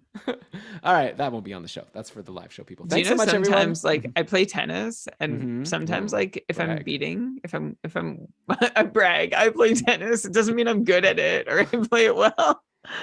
But sometimes if I'm like beating someone, I'm actually like kind of rooting for them because like I don't care whether I win or lose. Like I'm just happy to be out. But like if I see them like starting to like get frustrated, I'm like, oh, I hope you win a few points. That makes sense because also you want them to be willing to go play with you again. So you don't. Yeah, but like sometimes like they've beaten me like 3 times in a row, or like they like have a big lead and like I'm catching up. Like they win 3 games in a row and I'm starting to win 3 games in a row. I'm like, oh, this is too much. Like they seem sad.